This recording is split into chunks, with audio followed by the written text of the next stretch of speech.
really hoping Eric will sign his Star 80 poster. Adam Carolla. Yeah, get it on. Got to get it on. No choice but to make you get it on. Thanks for tuning in. Thanks for telling a friend. We love that about you, right, Jason Mayhem Miller? Yeah. I don't think I have. Is your bio here? Well, you don't really need. No need. Yeah. What's your best MMA accomplishment? Like, who's the guy you beat that you're most proudest of? Like, what was your everybody's best fight? like standard answer is like the Sakuraba fight, because Sakuraba was like Kazushi Sakuraba was the Gracie killer and a destroyer of martial artists all over Japan. But I kind of am partial to my victory over Tim Kennedy, who is an American hero as far as the actual warfare goes. So, to rise above him is a humbling accomplishment. And you had George St. Pierre, right? Yeah, I lost the decision. I was like the only guy to take him to a decision because he was just smashing everyone's head off. And fortunately, I have a very tough head. Yeah. So that's, to say you took George St. Pierre to a decision when he wasn't letting anyone else take him to a decision, that's pretty damn good. Yeah, it's like the classic old fighter thing. I took him all the rounds. Yeah.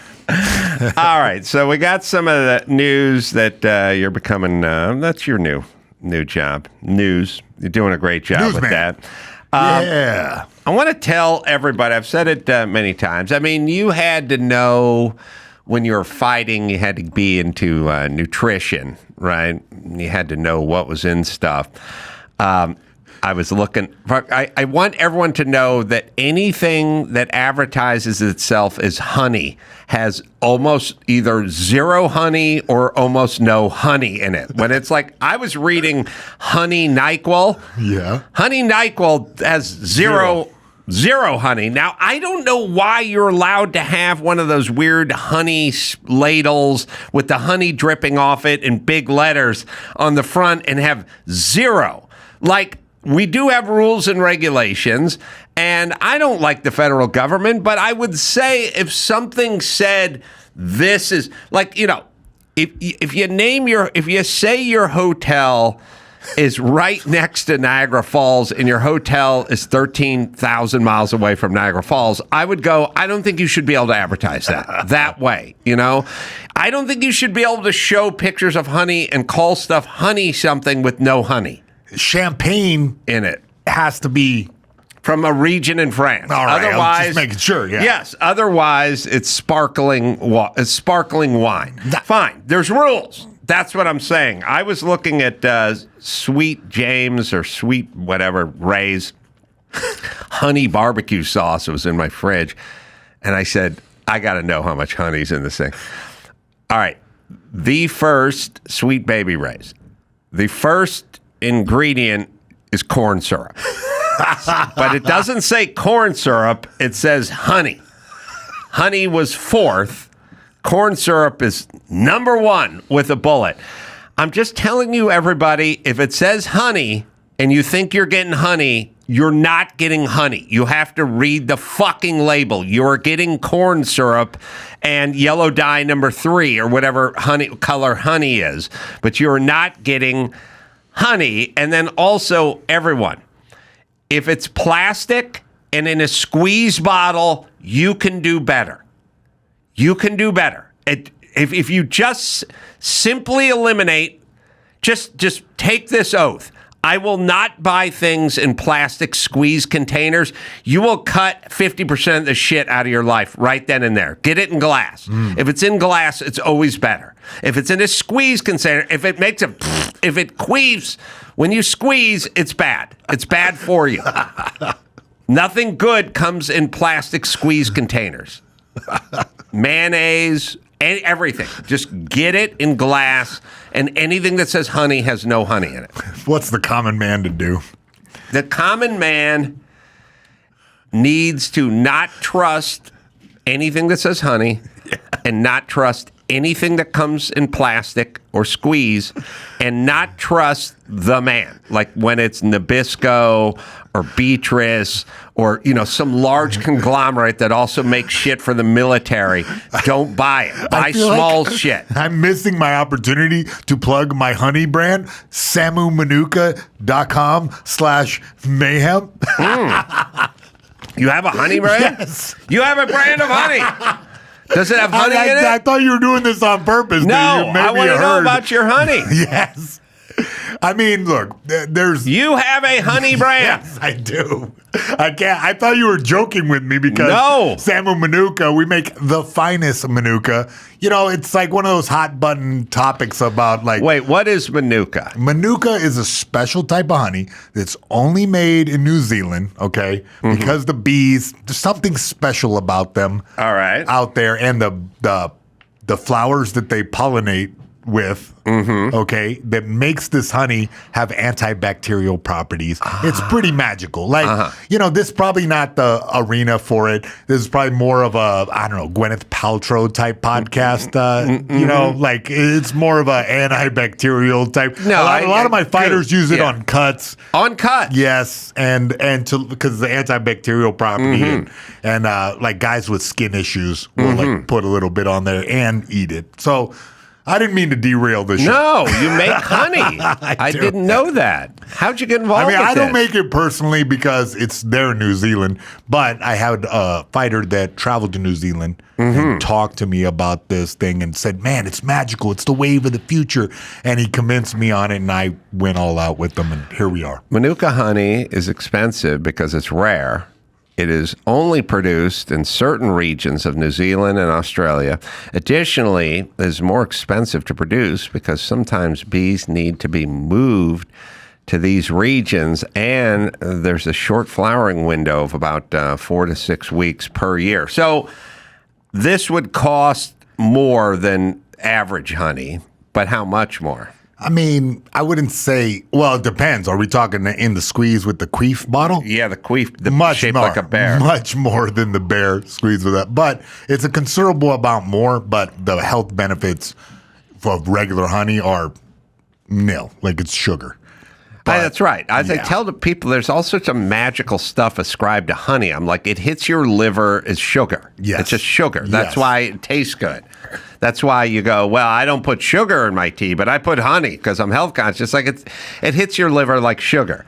This is, sorry, I can't see. Is it $28 or $50 for a thing? $20, but it's a nice size jar, and it definitely does something. We had a guy with zits all over his head, crazy stuff. We were joshing on him all the time, and this guy he started using the Manuka honey, put a little bit of that on there, and it just suddenly changed his life. And, so he's a big a jar's going to last you a while. Oh yeah. Okay, so where do we go for? Right, listen, I know I was talking about things that claim to be honey that aren't honey. That's real honey. This is nothing but honey. Okay. This is the best of all honeys, honey. Where do you go? Give yourself a plug. samumanuka.com/mayhem to let everybody know you got it from Mayhem. All right, so something I wanted to talk about. I was watching. Somebody tweeted me, white women for Kamala. Which the thing I find absolutely fantastical about the era we're living in is the progressive left is essentially trying to start a race war in 2024. And I'm like, knock it off. Just stop breaking everyone into groups. I mean, Gavin Newsom has the Amber Alert for missing kids in this state. He also has a Feather Alert for missing indigenous kids. He also has an Ebony Alert for missing black kids. I've said at my stand-up, he's not going to rest until everyone gets their own drinking fountain. Yeah. That's what this is. It's segregating everyone. Everyone is nauseated by the notion. Like, okay, you look back in American history and you go, can you believe there was 2 drinking fountains? There was one for black people and one for white people in the 50s. 2 drinking fountains. And everyone goes, oh my God, that's horrible. Horrible. And they go, yeah, and there were two different doors to enter a diner. There's a black entrance and a white entrance. Like, oh my God, that's horrible. That's horrible. Yeah. Right. Yeah. But Gavin Newsom has a different designation for missing black kids than he has white kids, than he has indigenous kids. And all the major universities have a black-only graduation and black-only dorms. What the fuck is the difference? What is the difference between the drinking fountain and the graduation? I would argue the drinking fountain is much more innocuous than an actual dorm where it's like only for black kids, and it's a graduation only for black kids, and it's a town hall meeting for black people. And it's all about agitating blacks, gays, and chicks. That's it. With like a dusting of Mexican. Every speech Biden made was to anger black people. That's all it was. And here we go in 2024. We had a black president for 2 terms. A 2-term black president. That was a long time ago. Now we're marching forward. White people for Kamala, black people, gays for Kamala. It's fucking weird. It's dangerous. And by the way, you're progressive? Yeah. You sound like a fucking race hustler to me. But anyway, here's white women for Kamala. Ariel Fodor, affectionately known as Mrs. Frazzle, to They're her all combined so audience proud of of over themselves. 1.5 million followers, is here to help gentle parent us through this election. Thank you. Thank Hi, you. everybody. Oh, my I'm God. so honored I'm to so- speak today. I am like shaking. Oh, my to God. Be among such incredible company. I we love are this here this because, as if you were all-star here earlier, you've group heard of honkies. BIPOC women have tapped us in as white women to step up, listen, and get involved this election Isn't season. BIPOC a This is Korean boy really band, or is that important something time, else? And we all need to use our voices and influence for the greater good. No matter who you are all influencers in some way. So tonight, I'm going to share some do's and don'ts for getting involved in politics online and navigating the toxicity that comes with BIPOC it. And black, spoiler indigenous, alert, as much as the toxicity something- can come from Black, you indigenous guys, people it of can color. come from us too. black So indigenous first, people don't of color? isolate Black, yourself. comma, We can do our indigenous, best comma, work when people we're of in color. community together like we All are tonight. encompassing. But Because the black didn't toxic feels cover smaller when we people of color? support each other. Okay. But I know. don't make it about yourself. Uh-uh. As white women, we need to use our privilege to make positive changes. No. If you find yourself talking over or speaking for BIPOC individuals, or God forbid, correcting them, Oh, to just never take a correct beat. them. And No, instead, if they we can say put 2 our and 2 listening is ears 9, on. you don't say So, anything. do learn from and amplify the voices right. of those who How about think white women start using their privilege to make some fucking pot roast? How about that? Can we get back to the pot roast part of white women? Or you just want to use your privilege to talk to black? By the way, they talk about black people like zookeepers talk about penguins. Yeah. Like, hey, don't agitate them. Do not look them in the eye. Don't feed them. If they want to take a shit on top of the mobile, do not talk to them. Like, it's the most insane part of all the lefty progressive people is how insanely racist they are, because they talk about black people like they can't get IDs. Okay? Yeah. Now listen, black entrepreneurs are just as good as white entrepreneurs. They don't have attorneys. They can't get a hold of accountants or attorneys, but they're every bit as smart as we are. Like, it's really condescending the way they talk about black Is this people. what they are talking about when they say, virtue signaling? I think this is part of the virtue signaling. They're going to form up into like a Karen Voltron. They're like opposite Karen. Karen Voltron. You know what I mean? 100 of them all mold up into one giant, like, progressive. I don't know what the hell. I have a theory, Mayhem, and No. you tell me what you think. All right. Because this is what's the era we're living in. But this is a little more esoteric, but I still want you to see if you vibe for it. All right. Everybody has a fantasy about being an expert in something. Being an expert in something takes a lot of training and a long time and some sweat and some tears, you know? Now, you would be an expert in jujitsu, you'd be an expert in mixed martial arts. But a lot of time was put into that. Yeah. But if you were ever at a cocktail party and someone started talking about MMA, you'd go, oh, well, here I am, and I know about this stuff. I'm an expert building. I'm a building expert, and I like talking to people. I was talking to an architect, to a contractor the other day, and I was like, I'm going to let this guy know I know what nailing schedules and shear wall is and joist hangers and HDs, and I know, and we're talking. Yeah. You know, and I'm going, so what'd you use? Number 4 rebar there? And number 6. I'm like, 3/4. All right, that's pretty hefty. And J bolts? He's like, yeah, J bolts and number 6 rebar. And it's like, I'm enjoying being an expert. But I had to drive a truck every day for over a decade to be an expert, crawl around under buildings and get on roofs. I wouldn't recommend it. I mean, I wouldn't. You know, sometimes people go, maybe your son's going to be a better carpenter. I go, he's never going to be a better carpenter than me. And they go, how do you know? I go, because he's not going to fucking do it for 50 hours a week for over a decade. Not on my watch, he's not, but fine. And you get your face smashed in, and now you're an expert. But you did what you had to do. Yeah. And people think about that. There's physicians, there's doctors, you know, there people have expertise, but there's playing the cello. You know, every time I walk into a party and I see a big grand piano sitting there, I go, man, I wish I knew how to play the piano, because I would fucking walk up to that piano and everyone would start looking at me and the hot chicks would start craning their necks like, who's playing that piano? And it'd be me, the expert. But I don't know, because I didn't put my time in, because I didn't discipline myself to do that. Okay.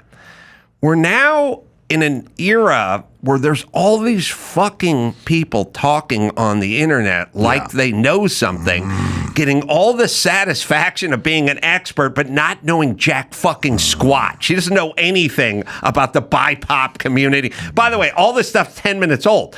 You label yourself an expert on what? Black people? You know? 28-year-old white chick, or Robin DeAngelis, or whoever writes your fucking book, and then you do seminars and you give speaking engagements like, just tell us more about black folk. You don't know shit, bitch. You're not an expert on black folk. You sit around and you speak. I mean, we went all the way through it with COVID. All these dickheads being experts. They're not experts. They don't know what the fuck they're talking about, but everyone gets to play the role of an expert on the internet, and there's something satisfying about it. So she's giving us the do's and don'ts of talking to black people. By being a white lady? By being a 26-year-old white chick. And where did she get this information? And who decided she knew about this? She's got to at least date a black dude. Take some Black Hog. Then tell me you're the expert. All right, sorry. Let me hear her again. I talked over her. But just the part where she starts explaining how... look how satisfied she is explaining how life works to you poor, dumb white people, because she's the expert, although I don't know who anointed her an expert. That's what I'm saying. She made herself the expert. All right. I really like it just on the cringe. Oh, let the cringe wash over me. Fedor. Ariel. So tonight, I'm going to share some do's and don'ts for getting involved in politics online and navigating the toxicity that comes with it. And spoiler alert, as much as the toxicity can come from the outside, it can come from us too. So first, don't isolate yourself. We can do our best work when we're in community together like we are tonight, because the toxic feels smaller when we support each other. But don't make it about yourself. As white women, we need to use our privilege to make positive changes. If you find yourself talking over or speaking for BIPOC individuals, or God forbid, correcting them, just take a beat. And instead, we can put our listening ears on. So, do learn from and amplify. All right. We're living, stop. We're just living in a weird word salad of nothing talk, which is driving me nuts, but it feels so satisfying to dumb people. Or people that are narcissists. She's just a narcissist. She doesn't have any words of wisdom. Jesus Christ. What are we going to do? Like, you know, we quote people from the past all the time. You know, Greek philosophers, generals, you know, Martin Luther King, Abraham Lincoln, you know, the founding fathers. We do this thing where we go, here's what this founding father said, and we have all these, I've not yet begun to fight, or whatever, stitch in time saves nine, or whatever the great philosophers of yore had to say, going back to the dawn of time. what the fuck is this generation gonna offer? It's like everybody needs to be treated with dignity and needs a seat at the dignity table. Like, are we gonna be able to, is any of this shit gonna be quotable? Because it's all just dumb chick word salad time. Liberal arts bologna nothing sandwiches. means anything. I got Reverend Terry Anderson, by the way, who I find animated as well, in the on the theme of the race war that we're about to. I'll tell you who would be proud: Charles Manson.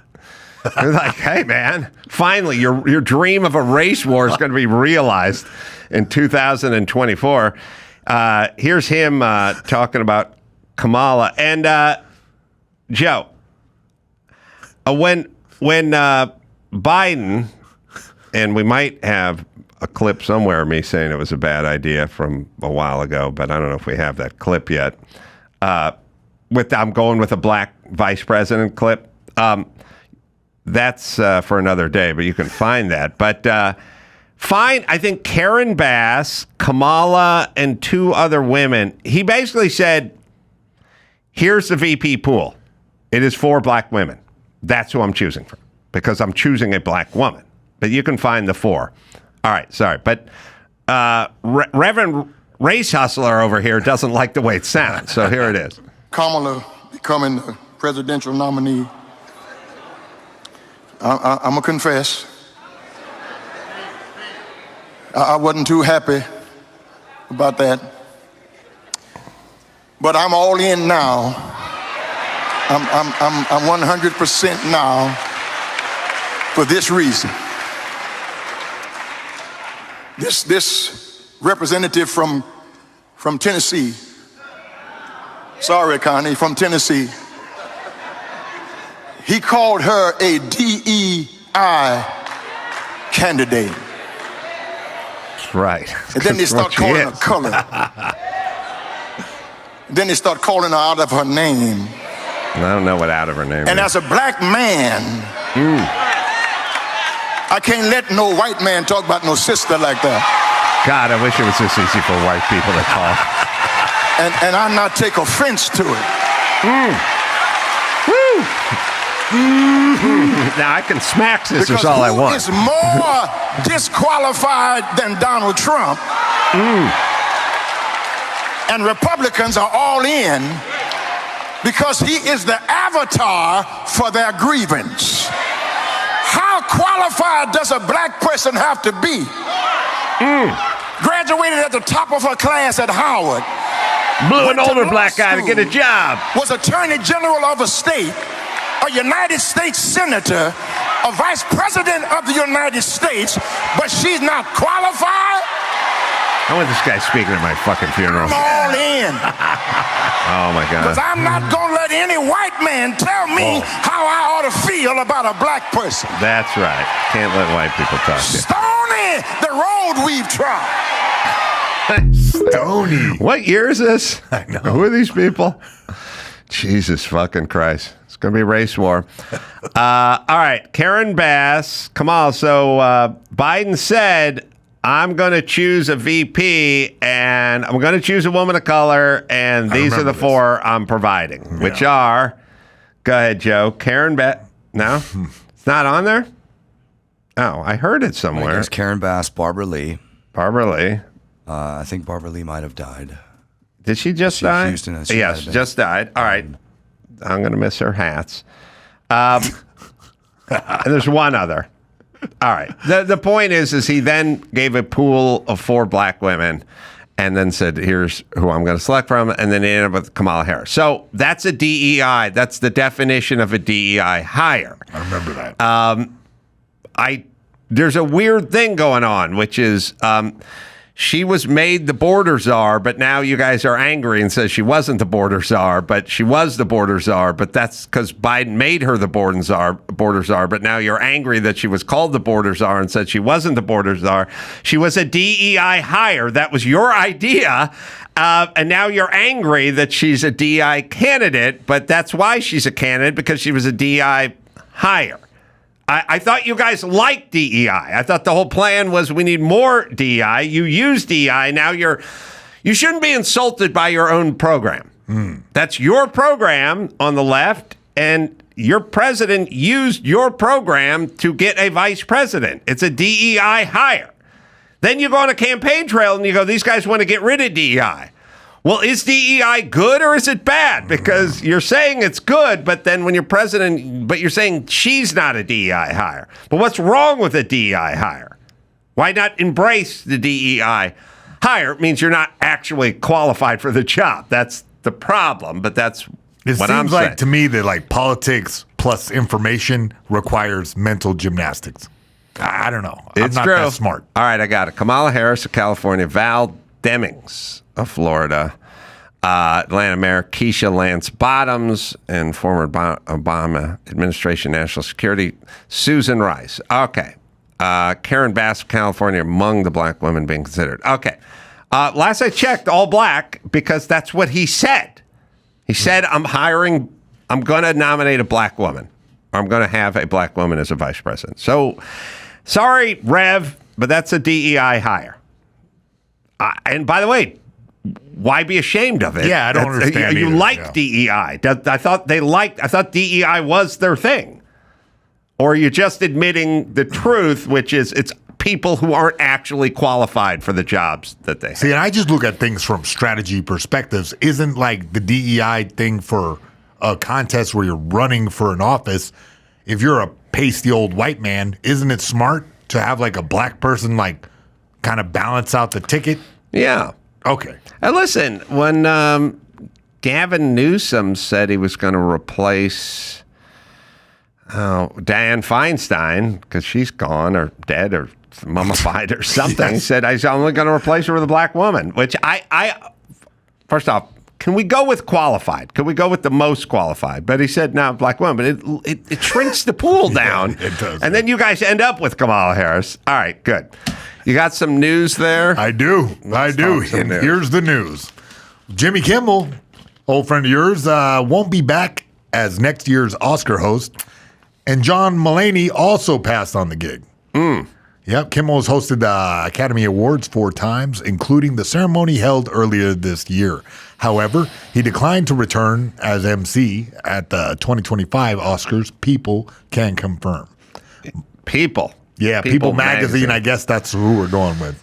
Oh, man. That sucks for my daughter because she wants to go every year. Oh. And Uncle Jimmy gets her the ticket. And I wrote for it for, I don't know, 3 years, maybe 4 years when he did it. It's kind of interesting writing for the Oscars. I can imagine. Yeah, it's like a little back, little peek behind the curtain of how it all works. And I kind of enjoyed it. It was like a little bit of a challenge. Did they push back? I can imagine you could get edgy or too, because it's very like a sterile environment for mass production for movie fans on a normal network. I can't imagine that they would let some of your edgier stuff get through. What do you think, Ace? Well, the way you have to think as a comedian is you have to go, well, what's the venue?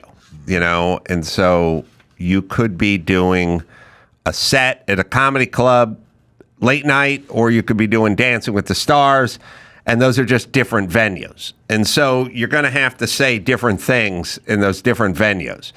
And there are places you could cuss and places you can't cuss, and places you could talk about religion or race or something, or do whatever the jag I just went on about race hustlers. Probably not the Academy Awards, and probably not Dancing with the Stars or The Masked Singer or something like that. So you have to kind of pick your venue.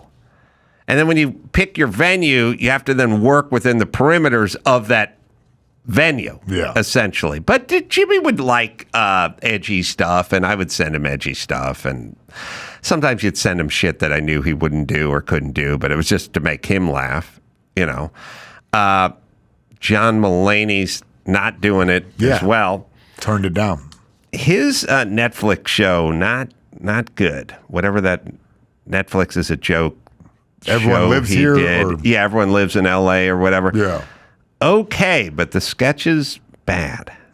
Weird and long and not funny. Yeah, never saw it.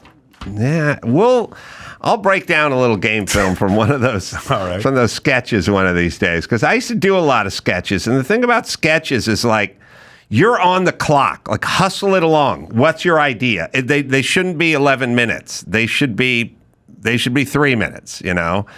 And he had a few that just kind of meandered for a long time. And I thought, that's what happens when everyone tells you you're the second coming of comedy Christ. You just go, I got all the time in the world to be funny, except for, no, that metronome needs to speed up. There's an interstitial on that show about an old guy who was just like a tennis instructor from Los Angeles. I'm looking at Joe. He can look around for it.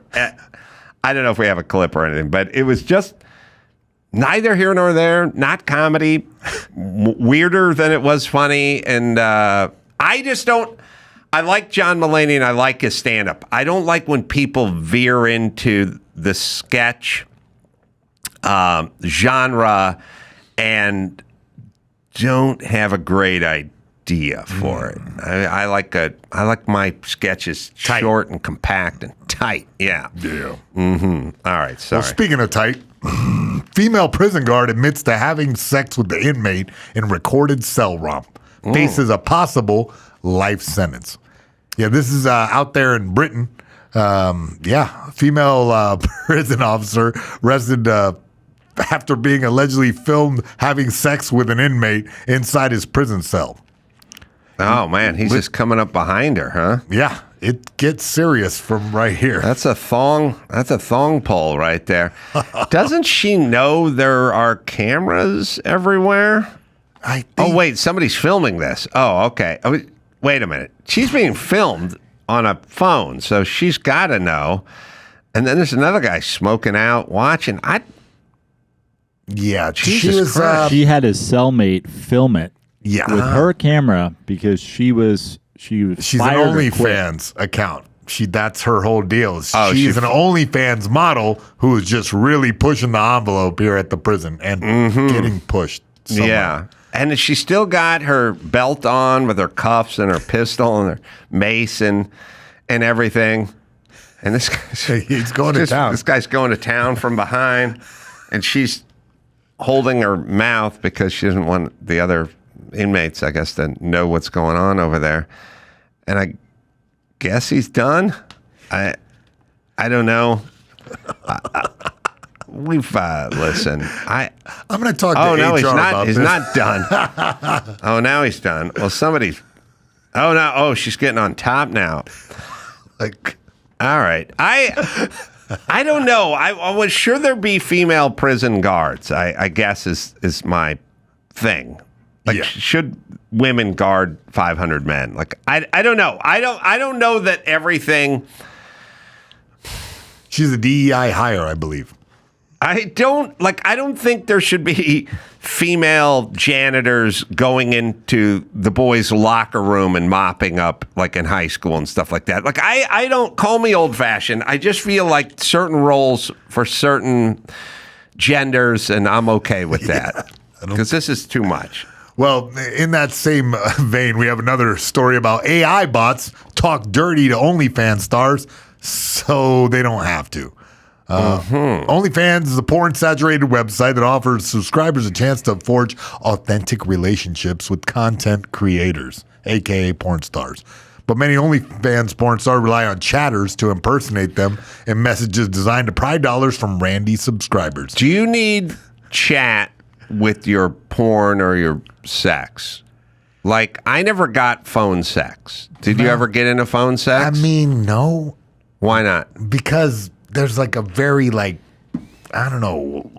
disconnect from one hand to the other. You know what I mean? Yeah. It doesn't make much sense. And I don't know. I guess Well, I'm I old never school. got. I see. Okay, maybe we can break this down. I never. Okay, let's go way back. All right. I never read comic books as a kid, and I never had baseball cards, and I never had anything like that because I would say, let's go outside, let's get on the roof, and let's jump into the neighbor's pool. Yeah. And they'd go, but here's Spider-Man jumping off. And I go, that's a drawing of a guy I doing get it. it. Yeah. I want to go do it. I'm with you. And then they'd be looking at a baseball card, and it's a picture of a guy, and he's got his stats and his slugging percentage, and I'm like, I don't want to look at the card. Let's go get a ball and go outside, and I want to hit a home run. Totally with you again. So it's like, I didn't want to see pictures of people doing shit. I wanted to get dudes in headlocks and like wrestle and fucking knock furniture over and shit. Like, I wanted to build a ramp in my front yard out of logs and jump my BMX bike off it. I didn't want to. I didn't want to talk about it, and I didn't want to look at pictures of it. I wanted to go do it. Yeah. And then later on, there was video games, and people were like, "You're gonna like this video game," and I'm like, "I don't want to do the video game. I want to go do the thing." See, now I think I can bridge the gap for you here, okay? Because I'm getting into porn at a certain point, but keep going. Well, my thoughts on it is, okay, Instagram, right? You can chat with girls on Instagram, and maybe you can date them. Mm-hmm. OnlyFans is just the next level up, where they're butt naked, and you can chat with them, and you can fantasize about, oh, maybe I can date this girl. So it's like an incel entry into the possibility of sex, but it's not happening, obviously. It's like a strip club in your pocket. Yeah, and a strip club... Same thing. Well, but It's now, fun, so though. here's the thing. I've been to the strip club, and I've gotten a few strippers to leave. Yeah, bud. And I'm telling you, the code for that is real simple. You get in your lap dance, you're in the champagne room or whatever. Listen, I'm telling you, there's a way to get a stripper to go home with you from the strip club that requires, you don't have to hang your neck out and get shot down or any of that. You just ask when they get off. When are you getting out of here? And if they go, my boyfriend's picking me up at 2 a.m., then keep walking. Yeah. That's nothing. They will give the answer. If they want to go home or back to your hotel room or in Vegas or whatever it is, the answer that you will get if they're in, and by the way, you're not asking for a blowjob or sex in the bathroom. You're just making conversation. When do you punch out? Yeah. When do you get out of here? If you get the answer, I can leave anytime I want. You're in. That's it. You're now in. That means they're saying to you, let's go somewhere different than here. If they don't like you and they're creeped out by you, they will tell you that the father of their children are picking you up or the bouncer or there's no, or I get off at 5 a.m. and I have to go right to the whatever. Yeah. Then if they say, I can leave whenever I want, that means you're in. So understand that, young bucks. It's a big gambit. Yeah. So now, no comic books, no baseball cards, no video games. And then when phone sex came around, I was like, I'm going to file that under baseball cards and comic books. What's in it for me? I need some actual action, not the discussion. Yeah. I don't want to see the drawing of Spider-Man jumping off the roof. I want to jump off the roof. So that's the way I approached it. So I never got into the phone sex or all the dirty talk and all that kind of stuff. Well, now, like, the AI bots are talking dirty. So it's one level of disconnect. And I mean, I just guess it's a matter of time before deep fake girlfriends are a thing where you're completely, before the robot sex comes out, it will be an AI Instagram girl chatting you up to make sweet love to your ear. I know. I don't know. I know. It hurts. It hurts the soul as a red-blooded American male. Is that so? Is my son just going to be eating some lab-grown steak sandwich, getting some AI dirty talk with some sort of Roomba vacuum thing strapped to his hog all day, just eating synthesized cow with a fake AI chick whispering sweet nothings while his dick's hooked up to some kind of some sort of cockulator, that's hooked up to a bilge pump or something. He's going to be laying there all day, just eating synthesized cow with AI chick telling him how hot he is. Oh he's just hooked up to a big cock vacuum. Jesus Christ, because that's where we're at now. I mean, that's where this thing's heading, right? Yes. I got another story. There's a breakthrough for male pattern baldness. Huh? Yeah, buddy. Yeah. Get it on. Sugar gel stimulates hair regrowth. How about that Renoku honey? I don't know if manuka honey will do this in the same way, but scientists say they've accidentally discovered a revolutionary cure for male pattern baldness, a genetic condition that affects a half men and a quarter women by 50. Am I making this up or am I making this up? I think the guys who go bald early are guys that have a lot of testosterone. Like sometimes you see these really big dudes and they always are going bald. And then the high testosterone guys start going bald, but their back's always real hairy. It's like hair everywhere else on their body but the crown of their head, which I always find kind of ironic because chicks love hair on the head but no hair anywhere else. And now you got no hair on the head, but hair all over the back and ass. But I thought it was that. I thought it was testosterone, but I don't know. There's some type of chemical that gets converted, like when your testosterone gets converted. It escapes me right now. ATP or something where, it makes you lose your hair up top and grow hair everywhere else. But they have this gel treatment that's just as effective as minoxidil. Treatment for hair loss known by the brand name Rogaine. Oh, yeah. Yeah. So it says men experiencing male pattern baldness usually have a high level of DHT. There we go, DHT. Which is a byproduct of testosterone that's been broken down and used by the body. So, it is like high testosterone, and that shrinks the hair follicles. That's why I see all the dudes that are just built like bears have a bald head. And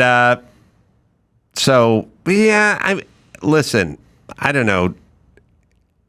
Guys can do whatever the fuck they want with their hair these days.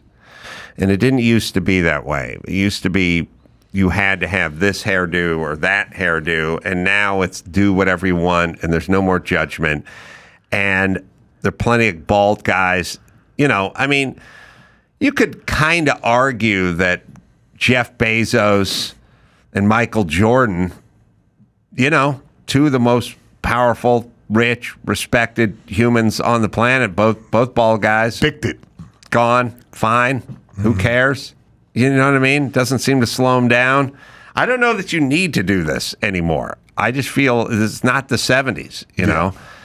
The weirdest era was? The weirdest era was when you had to have long hair in the 70s. And so David Crosby of Crosby, Stills and Nash had to have long hair because he was in a band in the 70s, but he was also bald. Yeah. So what he do, he made a ponytail out of the shit that from the side. He had like the Gallagher going on. Right, which is the least attractive look on the planet. He's got a ponytail made up of sideburns, jaw hair, and pubes that have been pulled down to the side of his back. So it was lose-lose. You got to find the guy, Joe, in the movie Phantasm, the original Phantasm movie, which is a schlocky but pretty good horror movie from the 70s. The lead guy in that movie had a ponytail and was bald. And it's like, hey man, it's 1979. You gotta have long hair. And it's like, yeah, but I'm bald. Well, then we'll take the shit that grows along the side. What's the official term for this look? Wait, which guy was it? Nash or Stills? It was Crosby. My bad. It's the Crosby. It's the Crosby. Could also be the guy from Phantasm. But Phantasm. You had to have a ponytail and long hair, and if you're bald, you're fucked. And now you just go Bezos. Bezos just buzz it off. Yeah. Look like an asshole. It's also a fire hazard. Angus Scrim from Phantasm. Was that the actor's name? What a great name. Yeah, he was probably 30. Oh, no. This happens to me every time. I asked for a bald guy with a ponytail. Yes. From starring in Phantasm. This guy's fine, but he doesn't have a ponytail, so you know it's not. He was the Undertaker. This guy was 30. This was a bald guy with a ponytail. And he starred in the original Phantasm. There can only be two people. So there's only two guys in this movie, beside the old Undertaker who didn't have a ponytail. These scientists are saying that answer to baldness could be as simple as using a naturally occurring deoxyribose sugar to boost the blood supply to hair follicles to encourage hair growth. So I guess you just slap some sugar on there. I don't know. Oh, here he is. Here he is. In all his glory. But this isn't a good. Well, I mean, he just doesn't have his picture for ponytail out. Well. But you get the 70s vibe. I mean, that's totally a Crosby. Yeah, we'll get a better shot of this guy. And for those of you who haven't seen Phantasm, you should. I mean, it's a pretty scary movie. Ever see Phantasm? No, you come with the solid. Every time I'm here, you come with the solid recommendations, though. I'm gonna go Phantasm for you. I'm also gonna go. Eric Roberts gonna be on. So Runaway Train, great movie. All right. And listen, I'm not your jack off buddies who tell you gotta watch this movie and then it sucks. No. That's not me. I'll tell you the fucking movies that are good. I noticed. You can watch Phantasm, and listen, it's a B plus Okay. kind of horror, Yeah. 70s, whatever. But you will be, eat an edible. Gory? It's got some stuff going on it it's not by today's standards, but Atmospherically. kind of fun. Yeah, you'll be sufficiently sort of The themes, intrigued and freaked out. Thematically, like. He's got to go into a morgue. There's this morgue, and there's this undertaker who's just like the tall man, and it'll sufficiently freak you out. You can get rid of whatever's on the screen since it's not accurate or anything I'm trying to find, but you can find a picture of this guy with his ponytail, young guy, bald guy, ponytail guy, because the hair on the side of your head never stops growing. No matter what happens to the hair on the top of your head, that goes away. The stuff on the side, it's got to be a side shot of the guy somewhere. Ponytail bald. It's the worst look ever, but rules are rules. It's 1978 and you need long hair. And if you're 33 and you're going bald, then you're fucked. But you got to have a ponytail and be bald. Yeah. Sad. The 70s were a wild time, huh? We had rules. You had to have long hair.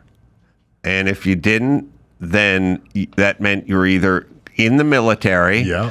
Or your stepdad found weed in your room and fucking buzzed it off. I mean, they would write songs about having to cut their hair.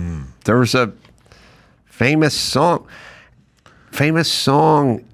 almost cut my. Was that was a Crosby? It's almost cut my hair. Crosby, Stills and Nash. That was a Crosby, Stills and Nash song. That was David Crosby saying, "I almost cut my hair, but I have this retarded ponytail instead." Yeah, that was a Crosby, Stills and Nash song, singing about his horrible fucking ponytail. All right. Well, if we can't find a picture of that guy from the side, I'm ready. I'm ready to cut my losses and move on. All right. You got something, Joe? Or, yeah, Joe's coming with it. We do. I don't know why this is would be remotely interesting to anyone who's listening. Yeah, the hypervigilance is coming out today, This is Coach. the best we got. A side shot from him in the movie, playing the guitar with his ponytail. With his ponytail. This is I from just scrubbed the whole Phantasm. movie for a side shot. Nice. Yeah. Watchable movie, everybody. All right. Mayhem. We will take a break. We got Eric Roberts, who really... Phantasm is the only movie he's not in. Has 700 movie credits. 700. All right, where can we get the Manuka honey again? Oh, Sorry. Samu Manuka, SAMU Manuka, manuka.com/mayhem. All right, Mayhem. We'll take a break. Eric Roberts right after this. O'Reilly Auto Parts are in the business of keeping your car on the road. Friendly, helpful service and parts and knowledge. All the stuff you need to maintain and repair your automobile. I've been with these guys for a million years. I always wear my O'Reilly hat when I'm walking around. People think I'm smart. And I am, because I use O'Reilly. Used to use the one up on Foothill in La Crescenta back in the day. I get my parts. I like to do it hands-on. They got thousands of parts and accessories in stock, either in-store or online. Never have to worry if you're in a jam. The team at O'Reilly Auto Parts can test your battery for free in or out of the car. If it needs to be replaced, they'll help you find it and just the right battery that'll work in your vehicle. Also, windshield wipers replaced, brake lights fixed, quick service. They'll help you find the right part and point you in the right direction of a shop that can help you install this stuff if you need it. They're professional parts people. That's what they are. So if you're a do-it-yourselfer, you can go in and do it, or you can go online and get your stuff. At O'Reilly, it's easy. Stop by O'Reilly Auto Parts today or visit them online, O'Reilly.com/Adam. Yeah, let them know I sent you. O'ReillyAuto.com, O'ReillyAuto.com/Adam. It's time to check Adam's voicemail. Hey, rich man, poor man. The sweet ocean view from PCH. Get it out. You can leave us a message at 888-634-1744. All right, Eric Roberts and his wife, whose name escapes me because we didn't know. Eliza. That's okay. Yeah, I was just asking my crew for that name, but they didn't seem to know what I was talking about. It escapes them too. Yeah. Okay. Good to see you guys again. You too, honey. And yeah. And you know that your book is still on our bedside table. We love it. Which one? I know. The one right after the last time that we saw you. Oh, God. I got to think about that one now. I'll come up with it. But, Eric, you're doing a book as well, right? Yes. No. You can say now. Oh, yeah. Yes, I am. Runaway Train, or The Story of My Life So Far. It's going to be out in September. Is that correct? So they tell me. Well, as I've expressed to you more than once, but I'll do it again. Runaway Train is just a fantastic film. Underappreciated to a certain extent. I don't mean underappreciated. Not enough people have seen Runaway Train. And if you haven't, watch Runaway Train. It's not only very poignant, and Eric's great in it, and John Voight's great in it, but the cinematography is amazing on it too. There's just the image of that train going through the snow where you can't see the tracks because the tracks are covered by snow, and it just appears as if the train is just traveling through a cloud. It's really amazing stuff. Did you shoot that in Canada, or where did you shoot Runaway Train? We shot that in Alaska. We're supposed to shoot it in Montana, but we got to Montana and it thawed. So the producer says, it takes place in Alaska, we go to Alaska. So we went to Alaska. Again, there's certain films that not enough people have seen, like Runaway Train is one of them. Breaking Away is another one of those films. Same kind of era that's just really good that not enough people have seen. So just take my word for it. Watch Runaway Train and then watch Star 80, which as I was looking down at Star 80, I didn't know Bob Fosse directed you in that. Yeah, that was his last film. And he was my favorite director I ever had because he had an answer for everything, even if you made it up. He would have a legitimate answer. I just fell in love with the guy. Yeah, I mean, obviously he was known for his Broadway work, maybe even more than his film work, and then was, All That Jazz. Was that the Bob Fosse biopic? Yes. I'm trying to think. Maybe I know more about film than I thought. The new film, Lumina, is out as we speak, and I just watched the trailer for it. Looks very well done, sort of alien horror mystery genre. Tell me about it. Do you believe in aliens? I never did, but I got to say, I've seen enough cockpit footage over the last couple of years where I'm starting to turn the corner on something. Well, you should, because it would be extremely pompous for us to believe we're the only living things in the universe, because the universe is huge, and there's bound to be more of us, even if they don't look like us. There's bound to be more of us somewhere doing something interesting. Yeah, I agree. I've never been closed off to it. I've always just sort of been, well, when I see some evidence, then I'll be open to it. And there's just more evidence coming out now, but we don't seem to be nearly as interested in it as we were back in the 70s. And well, with you, I believe that because of the fact that we're actually seeing more on camera, that it is undeniable. What's the word? Undeniable is good. It's undeniable. And it's just what we're living with, and we should get used to it.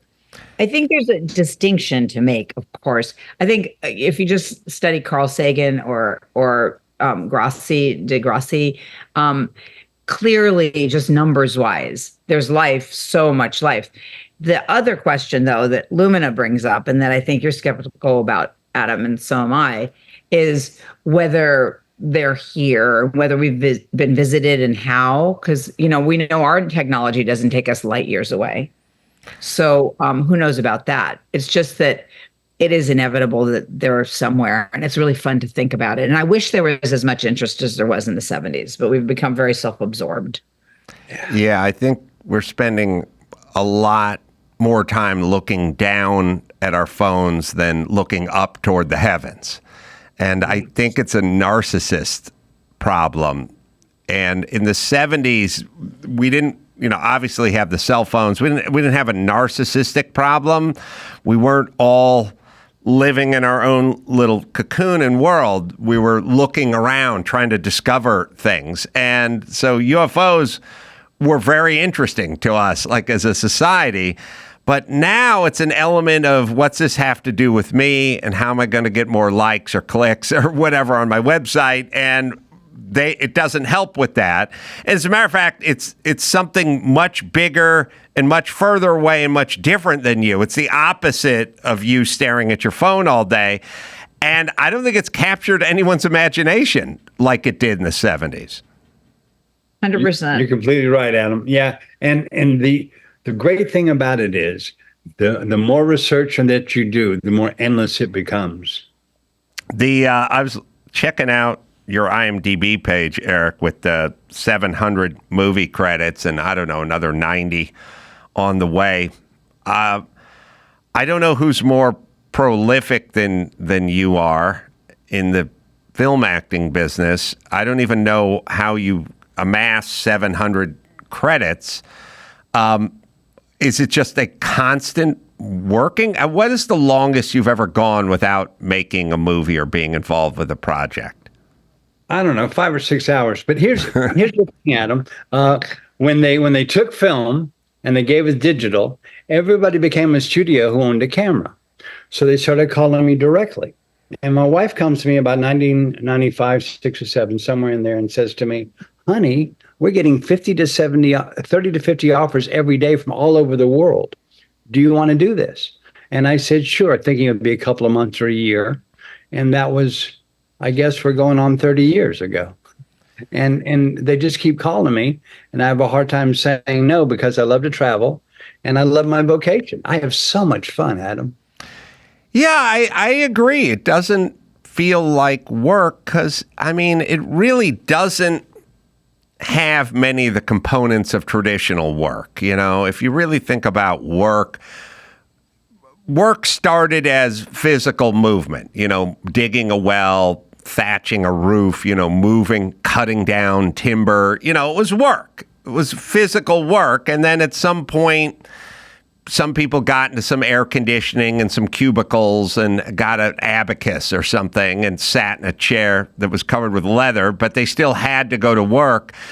Now, I grew up working, physically working, so nothing feels like work to me if it's not physical, it doesn't really feel like work to me.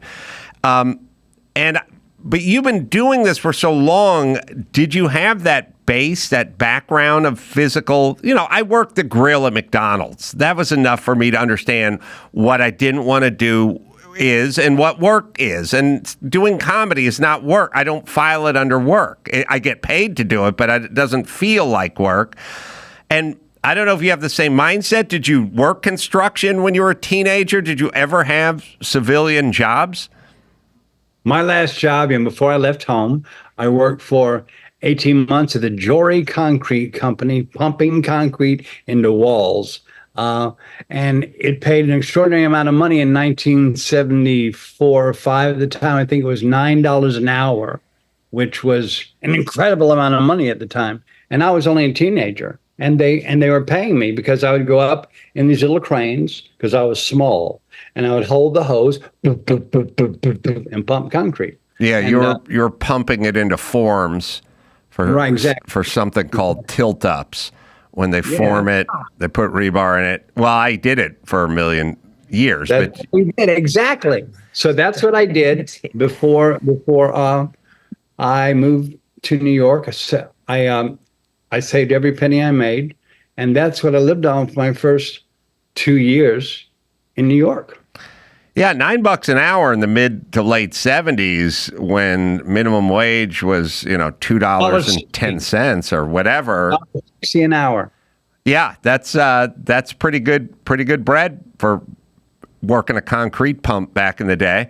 And so you go to New York with money saved up and with the intent on acting. And you're how old? 18.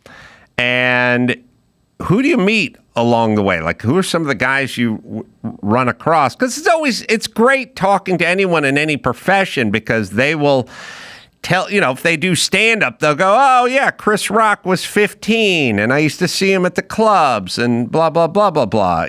Like who did you come across back in the day? Well, the first famous guy I met, who was not yet really famous, but he was known around the New York stage world, and that was Christopher Walken.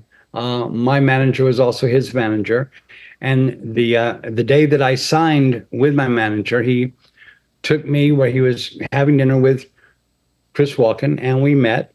And Chris said to me, "If you can act, you're going to be a star."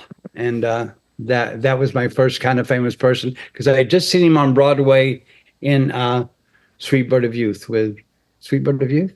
I think so, with Irene Worth, where he plays Chance Wayne. Is that Sweet Bird of Youth? I think so. Anyway, and he was just great.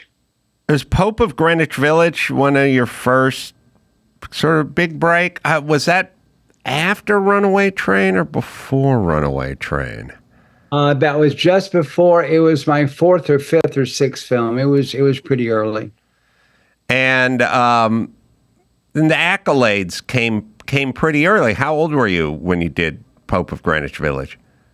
I was 25, 26, something like that. Yeah, but he'd done King of the Gypsies when he was 21 or 20? 21. King of the Gypsies, Paul's Case, Raggedy Man, and then I guess it was Star 80.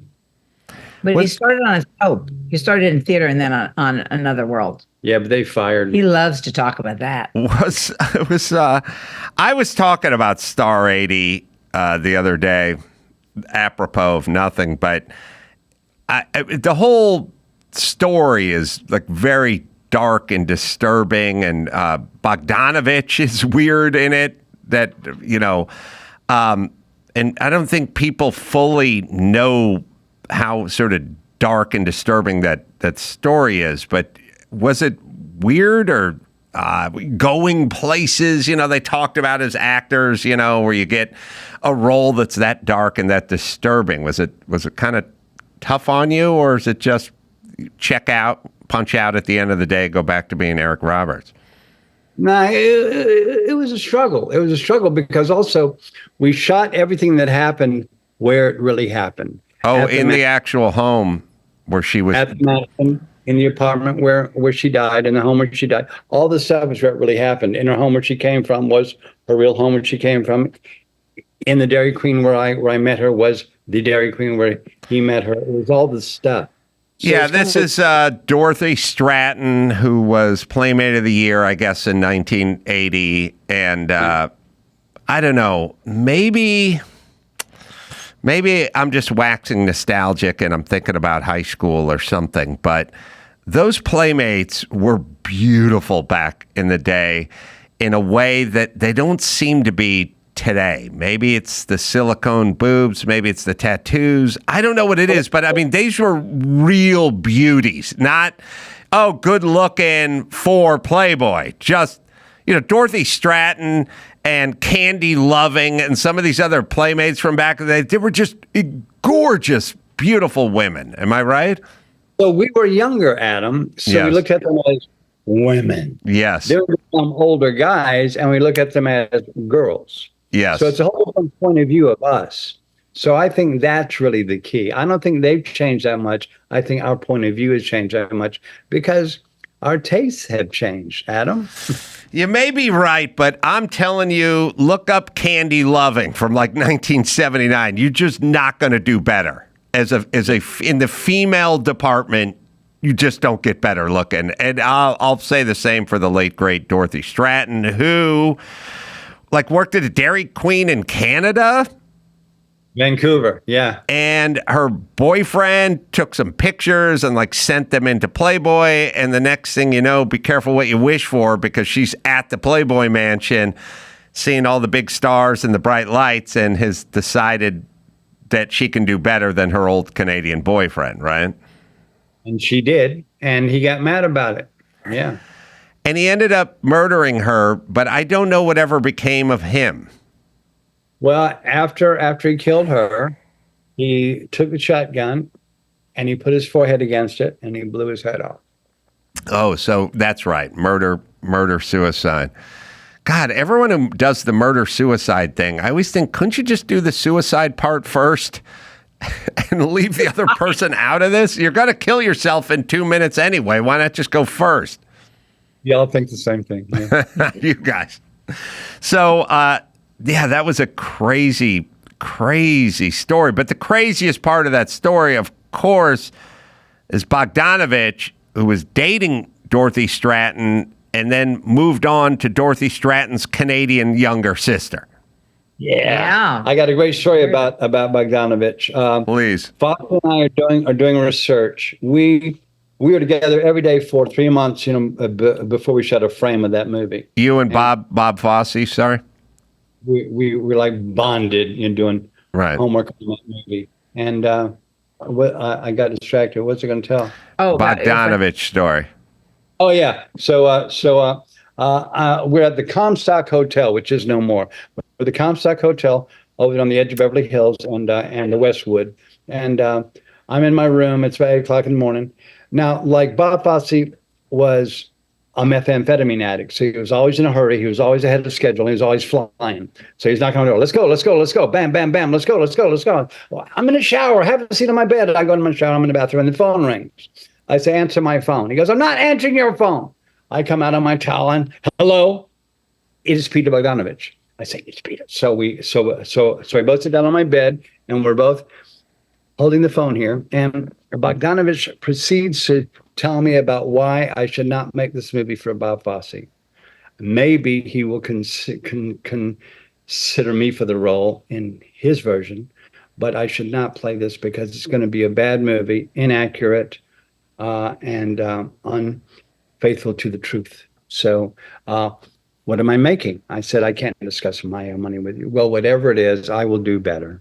And he was very kind, very gracious. Bob Fosse is laughing his ass off the whole time, having so much fun eavesdropping on Bogdanovich. Anyway, Bogdanovich never got back to me, and I never spoke to him again. But that's my phone call with Peter Bogdanovich. So he wanted to make the Dorothy Stratton movie, which on one hand feels like, well, who's better than Bogdanovich to do that? On the other hand, would he delete the part where he then started dating Dorothy's younger sister? I imagine, because that sounded a little bit creepy. Also, Bogdanovich was definitely in his 40s or 50s, right, when he was dating 20-year-old Dorothy Stratton. But I guess that's just how things used to be. Did you get to the Playboy Mansion back in the day, Eric?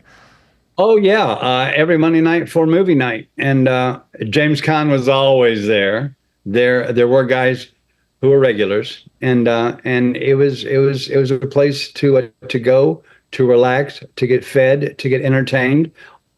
I love movie night there. It was great, and he played great movies. But it was all about progressing the professional lives of the Playboy Playmates, and it was really cool, and it was really beautiful, and it was really sexy. Was Don Adams there on movie night? He was there on occasion. Don Adams was there, and he was always loud, and he was always fun. Who is Get Smart for the younger listeners? Yeah, I don't know what they're going to do with the Playboy Mansion. I don't know if it has a historical landmark designation or not, but it should. Well, a really sad story I heard. I don't know how true it is, but I heard it from somebody who worked for Hef, and it was this: he sold the place for $44 million with the prerequisite that he would die in his bedroom. Mm-hmm. And he bought the house for $44 million, said, yes, you can die in your bedroom. And he stayed there for 3 years, and he died in his bedroom. And I've always found that to be a tragically fascinating story. I was watching, now as we spoke, Runaway Train was one of my favorite movies. I don't know, Joe, you can look it up. What is it on Rotten Tomatoes? It's got to be very high. The critics had to like it. People had to like it as well.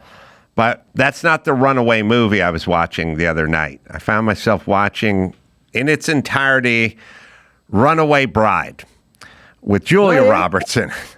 And babysitter. And I kept looking at it going, I don't know why they made this movie. I kept thinking, why?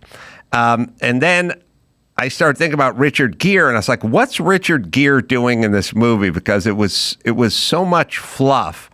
I mean, listen, your sister's very talented. She doesn't need my praise, but this is a bad movie. And I don't know why they made it. And then I looked it up, and I found out that the two women that wrote it are in really rarefied air because they have a movie that's 90% on Rotten Tomatoes. We can look it up. And then they have a movie that's 0 on Rotten Tomatoes. And I thought, it's nearly impossible to get a 0. The worst movie you can think of is 13%, maybe 9. That's the worst. But they had 0. And they had 90. It's almost impossible to get 90%. And I don't know any other filmmakers that could get 90 and a 0, but they had that. Runaway Train is 83% with the critics and 76 with the people. I would assume it would have been higher with the people, but maybe.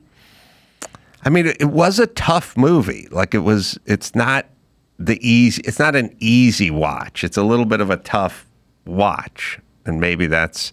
Although 76 is perfectly respectable, but Runaway Bride. I get what your sister was doing. I think she was just making a rom-com. But Richard Gere was like hanging out with the Dalai Lama. I don't know why he wanted to make this movie. I think everybody wanted to reunite them, obviously, because Pretty Woman was just classic in terms of chemistry, and nobody knew exactly how to do it. Can you do what would the sequel to Pretty Woman be? That they get married and they hate each other? I mean, where do you really go with that to keep the fantasy alive? So then having them be completely other characters, that was kind of sad because you just wanted to still believe that they were Whoosy and Whatsy, whatever their names were in Pretty Woman. It was right. Yes, it was comically bad. But I watched the whole thing because. Was it a hit? Yeah, it was a hit. It was a hit.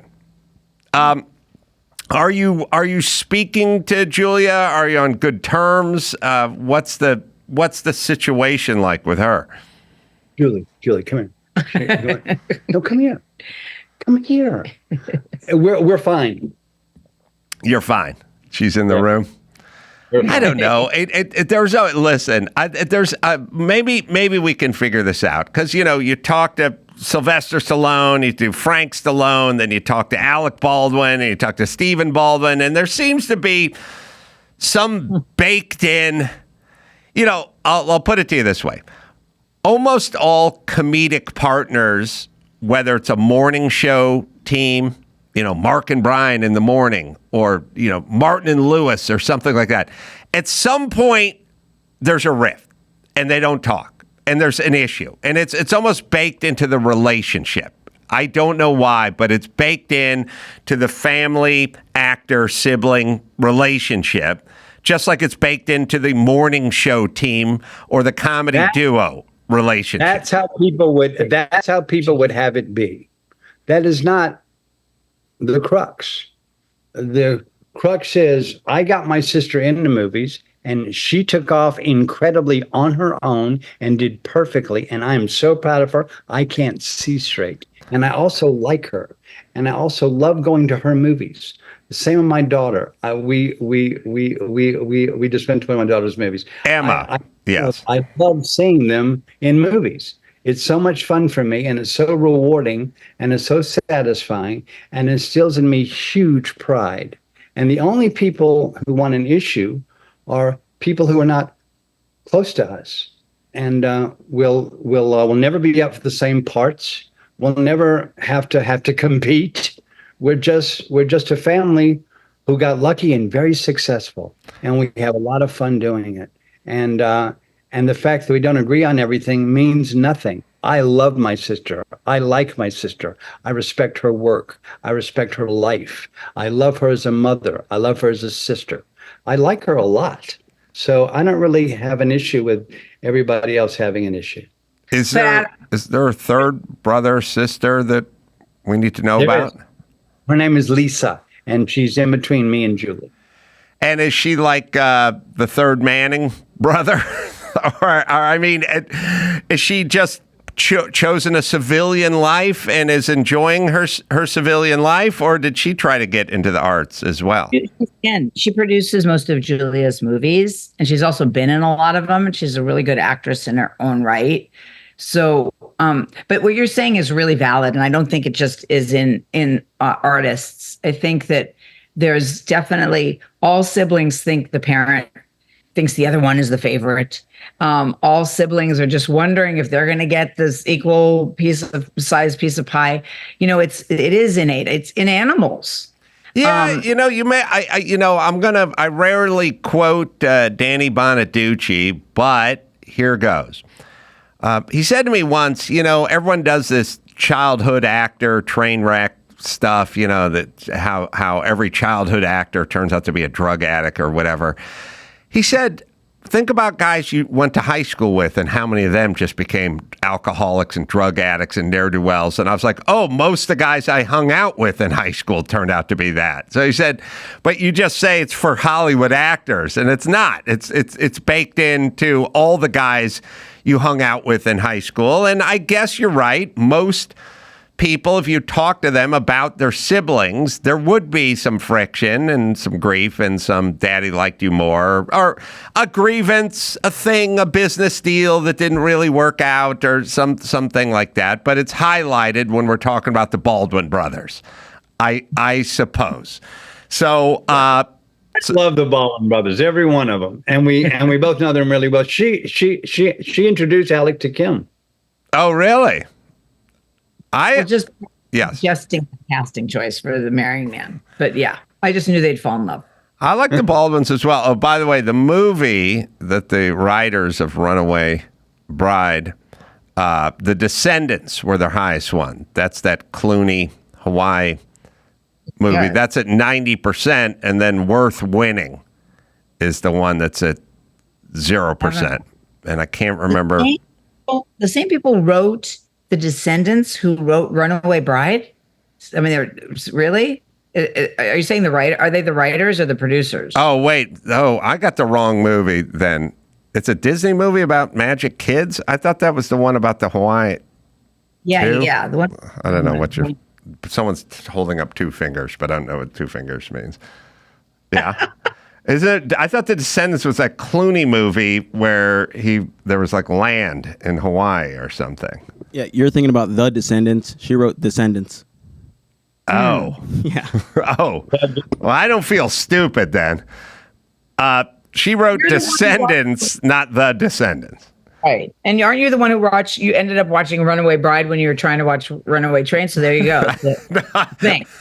I'm one of the few people on the planet who could never mistake the two. Maybe Eric Roberts being number one. Oh, Descendants was the Disney movie, and The Descendants was the Clooney movie. I'll bet you The Descendants is 90% on Rotten Tomatoes as long as we're at it.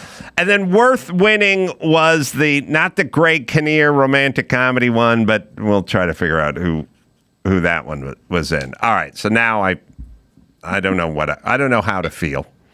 And so your daughter, so Emma's doing a ton of acting and getting a ton of accolades as well. And it's gotta be nice to have that much success around you. It makes me so happy every single day. And so you guys grew up where? In Atlanta. Oh, that's right. That's right. Then when my parents divorced, my mom moved to Smyrna with my sisters, and I went off to New York. And basically, ever since you went to New York, by the way, The Descendants is 87% on Rotten Tomatoes, so it's not too far off. And once in New York, never had a day job, just lived off your savings and auditioned and got an agent and like that? I was a waiter. I got fired. I worked in a bookstore. I got fired. I had a lot of jobs that I lost. And the only job I was after was acting. And I finally got lucky enough to do a play for Joe Papp. And then Joe Papp had me in his reading group that I would read plays for him. And I got lucky and moved on from there. Is I mean, you've worked with everybody. I'm trying to think of, is there somebody you missed? Is there somebody you wanted to work with that you couldn't, that passed away, or ships in the night or something like that? Of course, we all want to work with Meryl Streep, but I want to work with Jack Nicholson, but I hear he's not working anymore. And I'm really sad about that because I really wanted to work with Jack. Yeah, I'm assuming his condition isn't great, because it seems like I have not seen him in public in a number of years, and I'm just sort of assuming the worst. Although Joanne Woodward is alive and with her and living, in the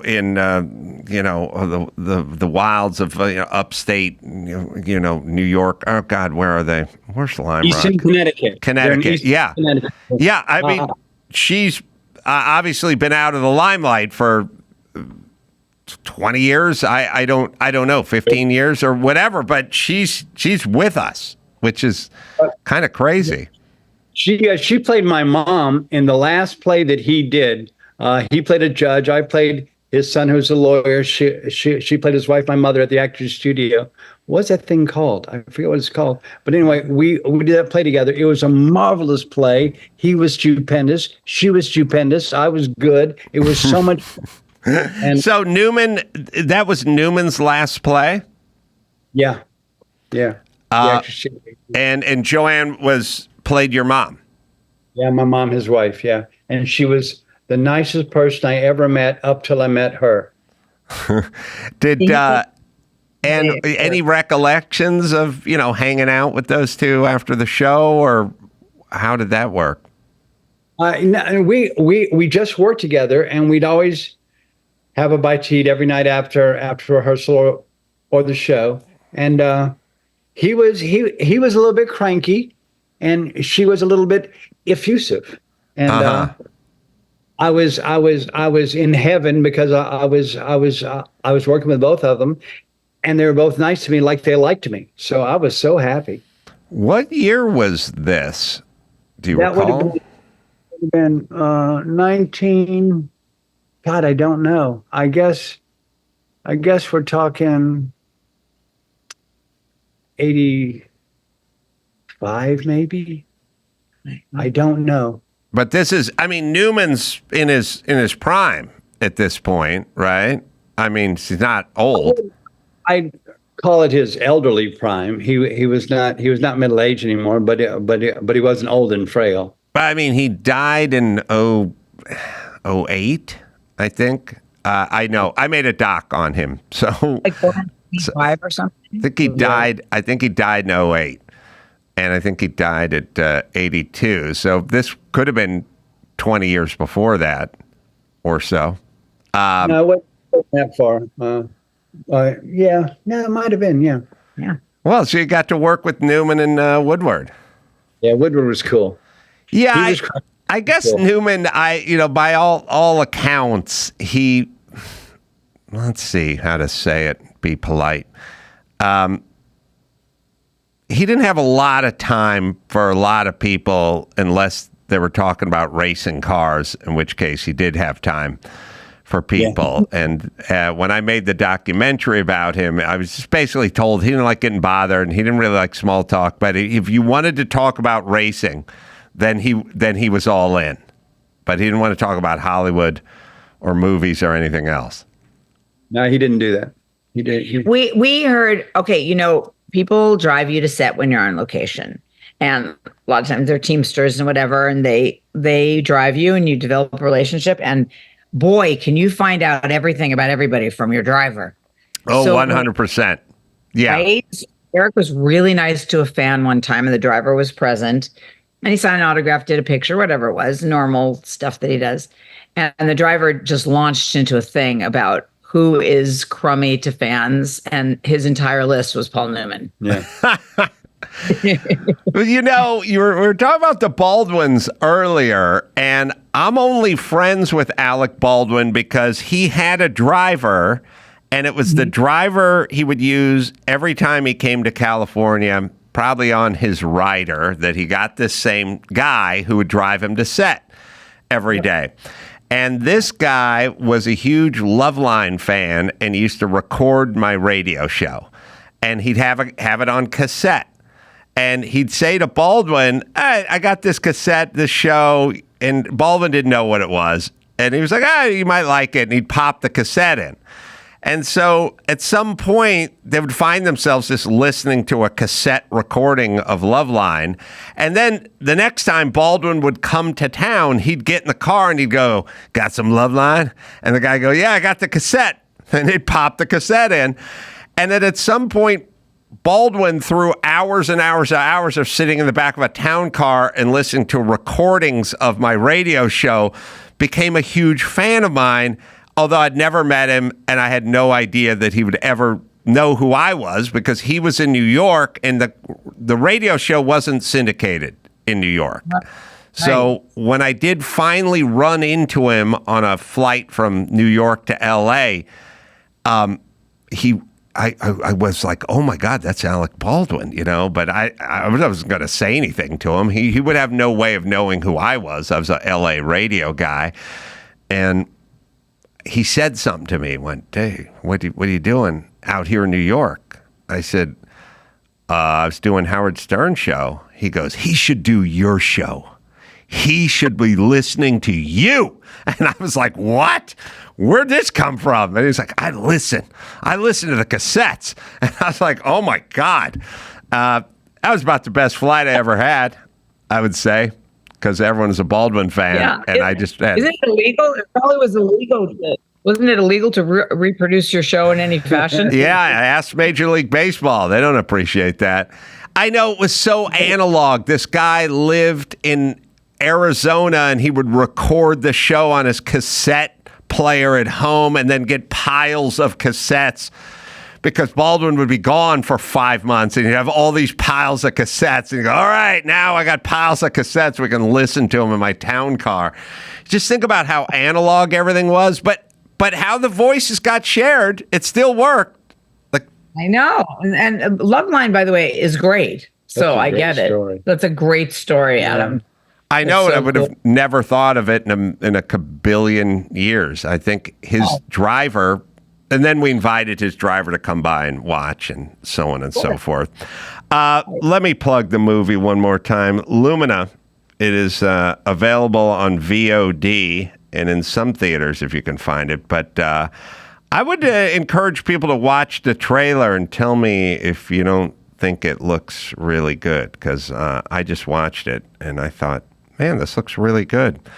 Eric's, I guess, an expert in UFO, or at least knows more about it than others. And you should watch his 750th film, because he says it's in the top 600 of films he's made. Good to see you guys, as per usual. Thank you, Adam. We love you, buddy. We do, Adam. You're the coolest, It's man. always great to see you. And thanks again. Lumina, available on VOD and in some theaters. Eric, Eliza, thank you guys very much for visiting. You too. Anytime. Thanks, guys. Dateline, Iowa City, Iowa. A 55-year-old man was arrested for indecent exposure after he was found masturbating in front of a convenience store. The convenience store was named Come and Go. Definitely not a Jew. Well, Will Roundtree is in studios, a financial expert, an entrepreneur, a speaker, and he also has a good backstory, very motivational. Good to see you, Will. Absolutely. Thank you for having me, Adam. So I know a little about your backstory, but let's hear it from you, and then we'll move our way toward the present. Absolutely. So Will Roundtree, originally from Milwaukee, Wisconsin. And, Adam, just like everyone else, I was told, go to school, get good grades, get a good job, house, 2.5 kids, all that good stuff. Found out that did not work for me.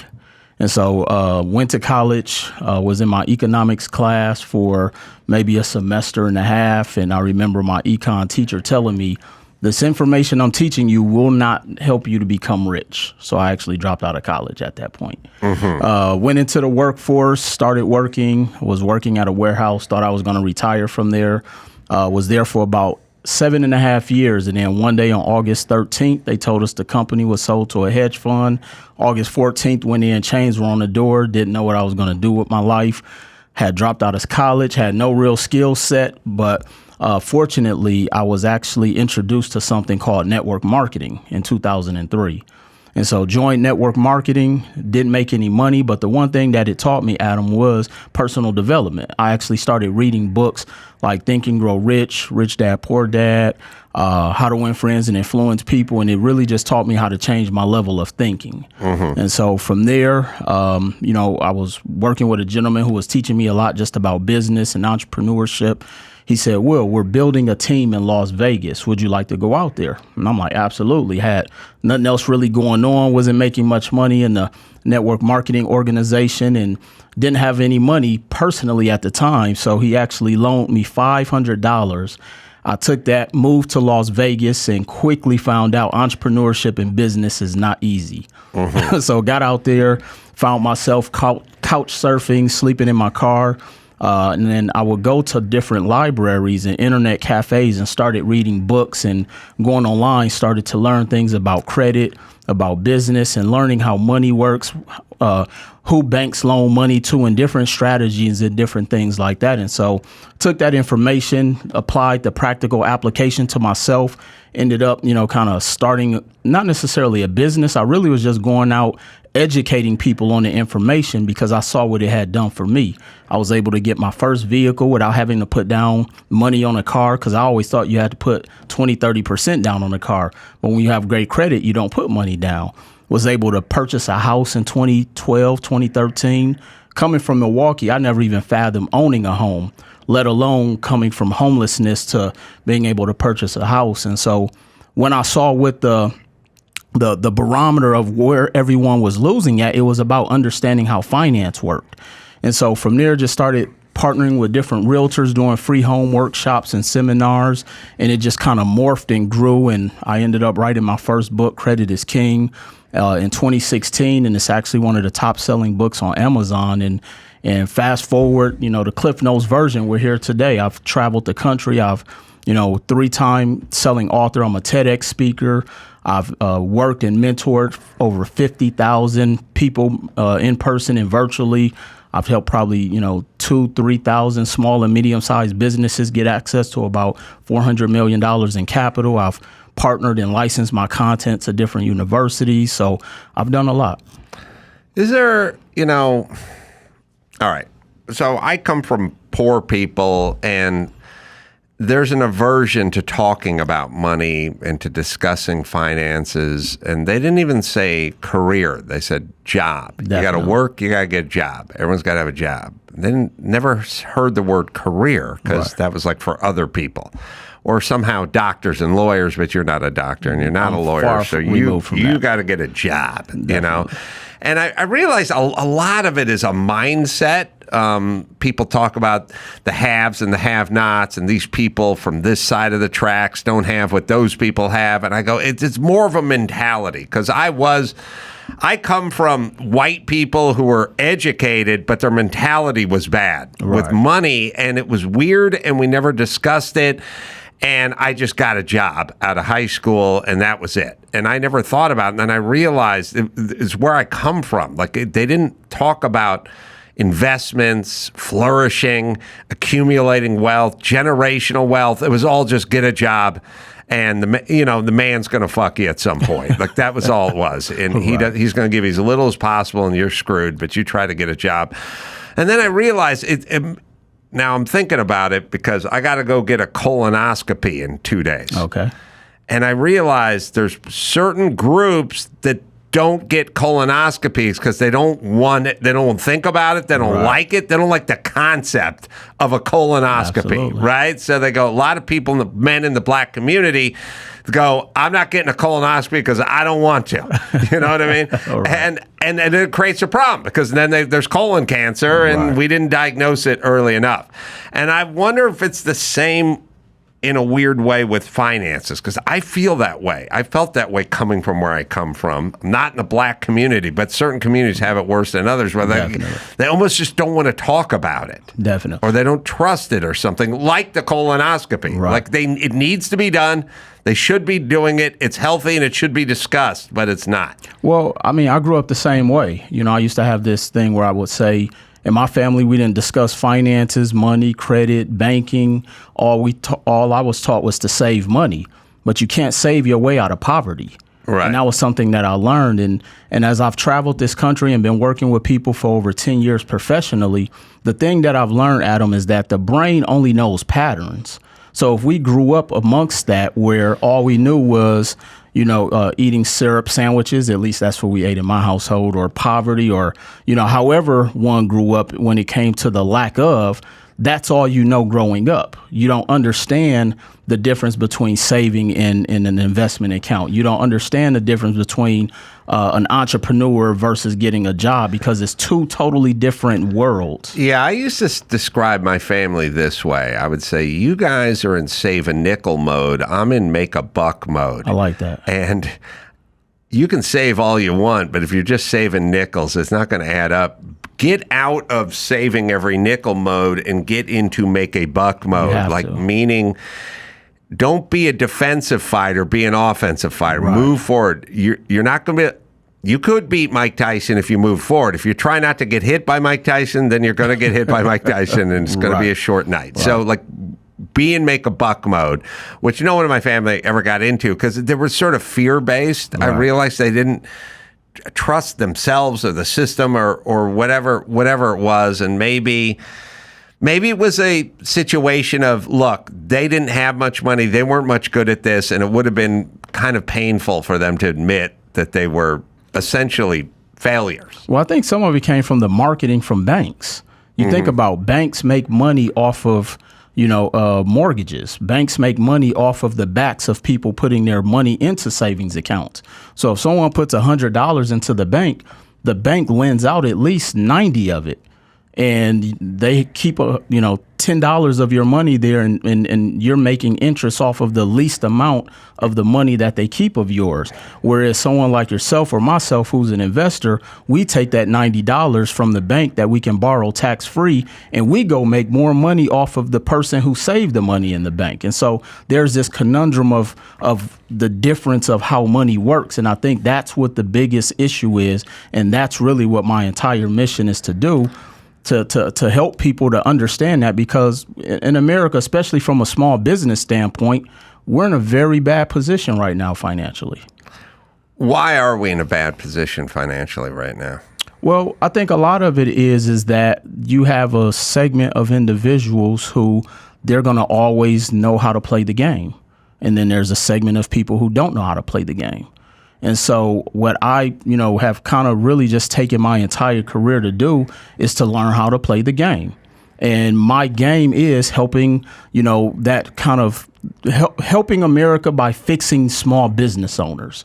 That's really where everything lies at, because the American dream is really where it's the small business. Because amongst having the small business, then that's where people are seeing where their wealth comes from. So whether you have a dry cleaner or you're running a Fortune 500 company, everything else in between, they're struggling.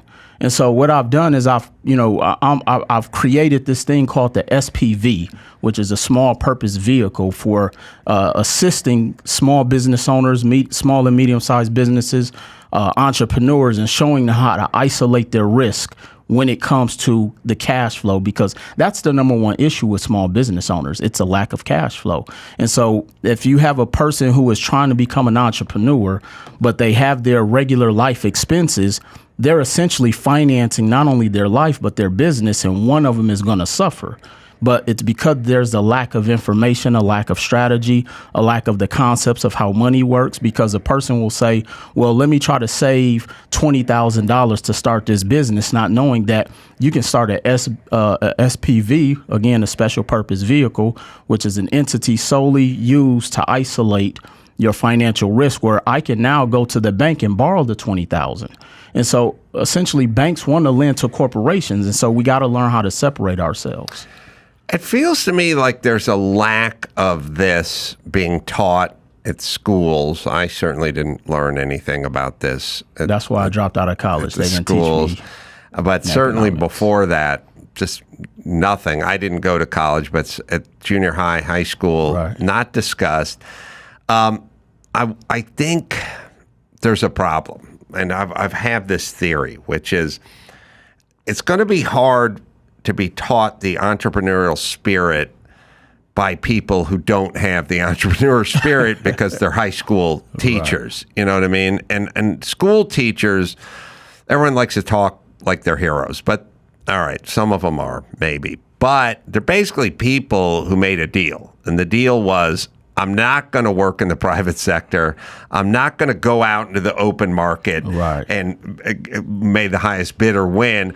I instead am going to take a job that guarantees me $59,000 a year for the rest of my life. I can't get fired, and I never have to work in summers, and I get a ton of time off for spring break and winter break. And so you are de facto being taught by people who have dropped out of the system, essentially. Now, they're employed, and they pay taxes, and they're citizens and everything like that, but don't expect that person to try to talk to you. That person's not Mark Cuban. That person's a person that's taking $59,000 a year and security versus the unknown of hanging your own shingle and seeing which way the wind's blowing out there, because you could go bankrupt, or you could have riches. But they said, no, I'm going to take this job. Why would those people be any good at teaching anybody the entrepreneurial spirit? They're the last of the they're as far away from entrepreneurial as you can get in our society. So maybe we're expecting too much. Also, they're not interested in that anymore. And I don't know I'm not sure who figures out the curriculum, but it's something that should be discussed and taught, and it just isn't. I agree. Also, when you hear about the union bosses and the crazy women that run the school union and the districts and stuff, they don't seem interested in any of this at all. And as a matter of fact, they don't like people who do all this stuff. They don't even like vouchers and private schools. They don't want any of this. They want big union government. Boom. We're here. We vote. We'll vote in the governor of California. He'll do what we want, and we'll sit on our asses and get paid the most we can get paid for the least amount of work. Right. So I don't know. We shouldn't be surprised that these people aren't teaching this to our young kids. No, I definitely agree. But here's what I'll say what separates me and why I say what makes me the SPV guy, Adam, is that I'm teaching people how to structure their SPV solely for the purpose of real estate. Mm-hmm. So now we're isolating their risk, because here's the thing that I'm always saying to people. What is the one thing that everybody has to do? They got to live somewhere. Right. And a part of the American dream is homeownership. So now we're able to capture a wider audience of a net of individual who all wants to have some form of homeownership, because that also is what helps to close that wealth gap amongst individuals, business owners, and everything else in between. And so if I can show them how to mitigate their risk through the structure of the SPV, and we're going to have the bank put up the bulk of the money for that on both sides of it, it mitigates the risk from that school teacher, from that union worker. And because I do believe deep down inside, most people want to have a quote unquote side hustle or a small business, because that's one of the ways they're able to supplement their income. But everybody's went out there, they've tried everything. But the one thing that most people want to try, but they have very little knowledge about because of the risk factor that they think or that they assume that's out there, is through real estate. And that's what I'm doing, is showing people how to create these SPVs. Well, I help them create the SPVs through real estate to essentially give them automatic cash flow. What is the interest rates are still pretty high, right? So I'll answer that question, but I want to give it to you from a different viewpoint. So as an entrepreneur, I'm more focused on my return. So the interest rate is only a calculation that helps me to predetermine what my ROI is going to be. Mm-hmm. So what we typically do, because we're setting people up with an SPV as a corporation, banks want to lend to corporations. I always say there's a loophole in the banking system that separates the individual from their, corporation, to where the bank is almost guaranteed to lend to them. Mm-hmm. So if we go and get a commercial loan on that SPV, the average interest rate is going to come in, especially with the lenders that, we source out, you're going to come in at about 9 or 10%. Which, if you go back and look historically in the 80s and 70s, if you had great credit, interest rates were 12 and 13%. So historically, they're still lower. But now, instead of living in a house at a 9% interest rate that's not making you any money, what we're saying is hey, we're going to take that 9 or 10% interest rate and we're going to help you to make money from it. So now the rent or the income from that property is going to service the debt on that property, plus whatever you make in between is going to be your net profits. So we're showing people from a business standpoint on how to structure these. Yeah, generational wealth, property. It's just, I'm thinking about my own family of origin and shaking my head, right. Because they didn't do a good job of that, The generation before you? Yeah, well, my grandmother bought 2 houses in the valley for like $10,000, like in the 50s. Right. But her daughter lived in one of them as an adult for free. That can cause a problem. Didn't pay rent.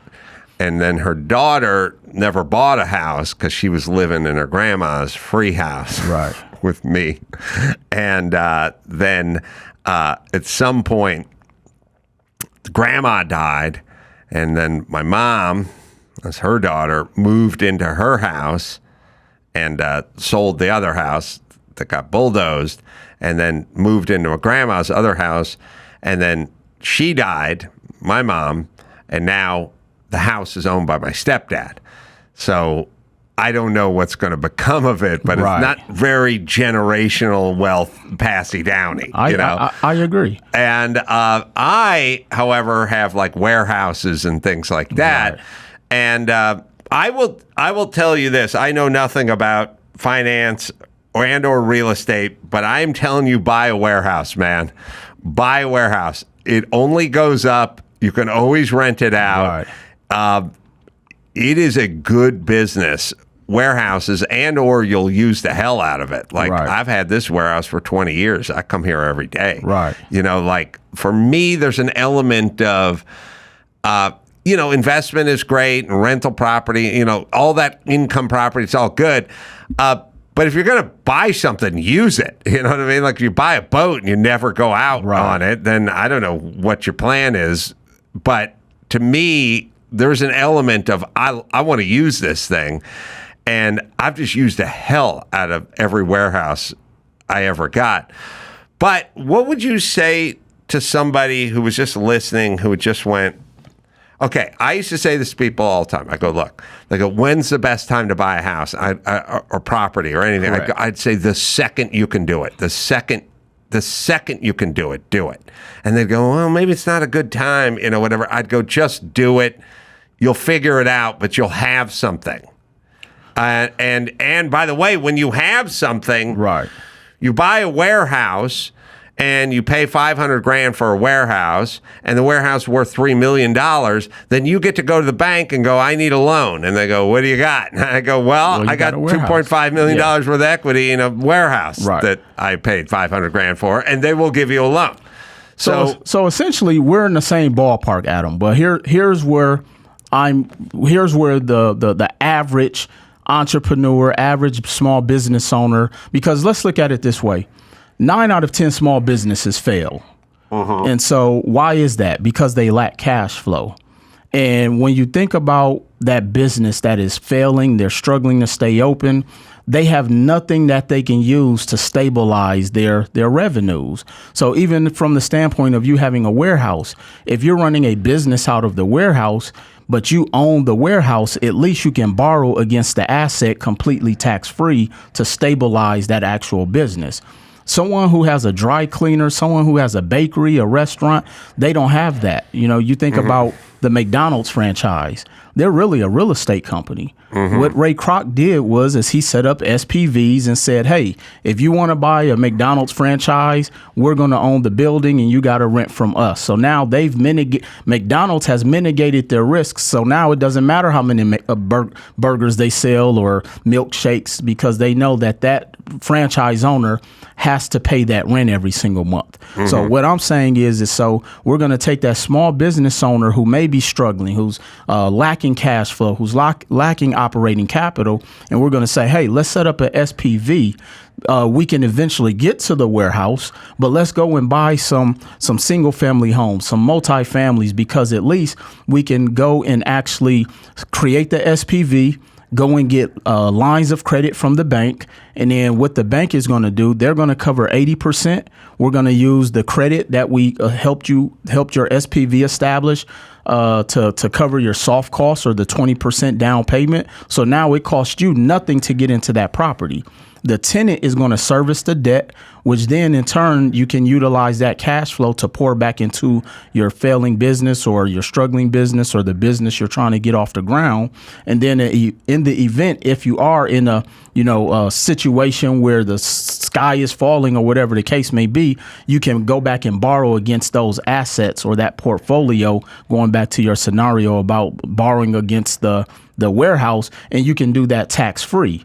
And so this gives them an opportunity to mitigate their risk, because again, that small business owner, they may not be able to operate out of that warehouse. What are some of the burgeoning markets? Where are some good places to pick invest? Up?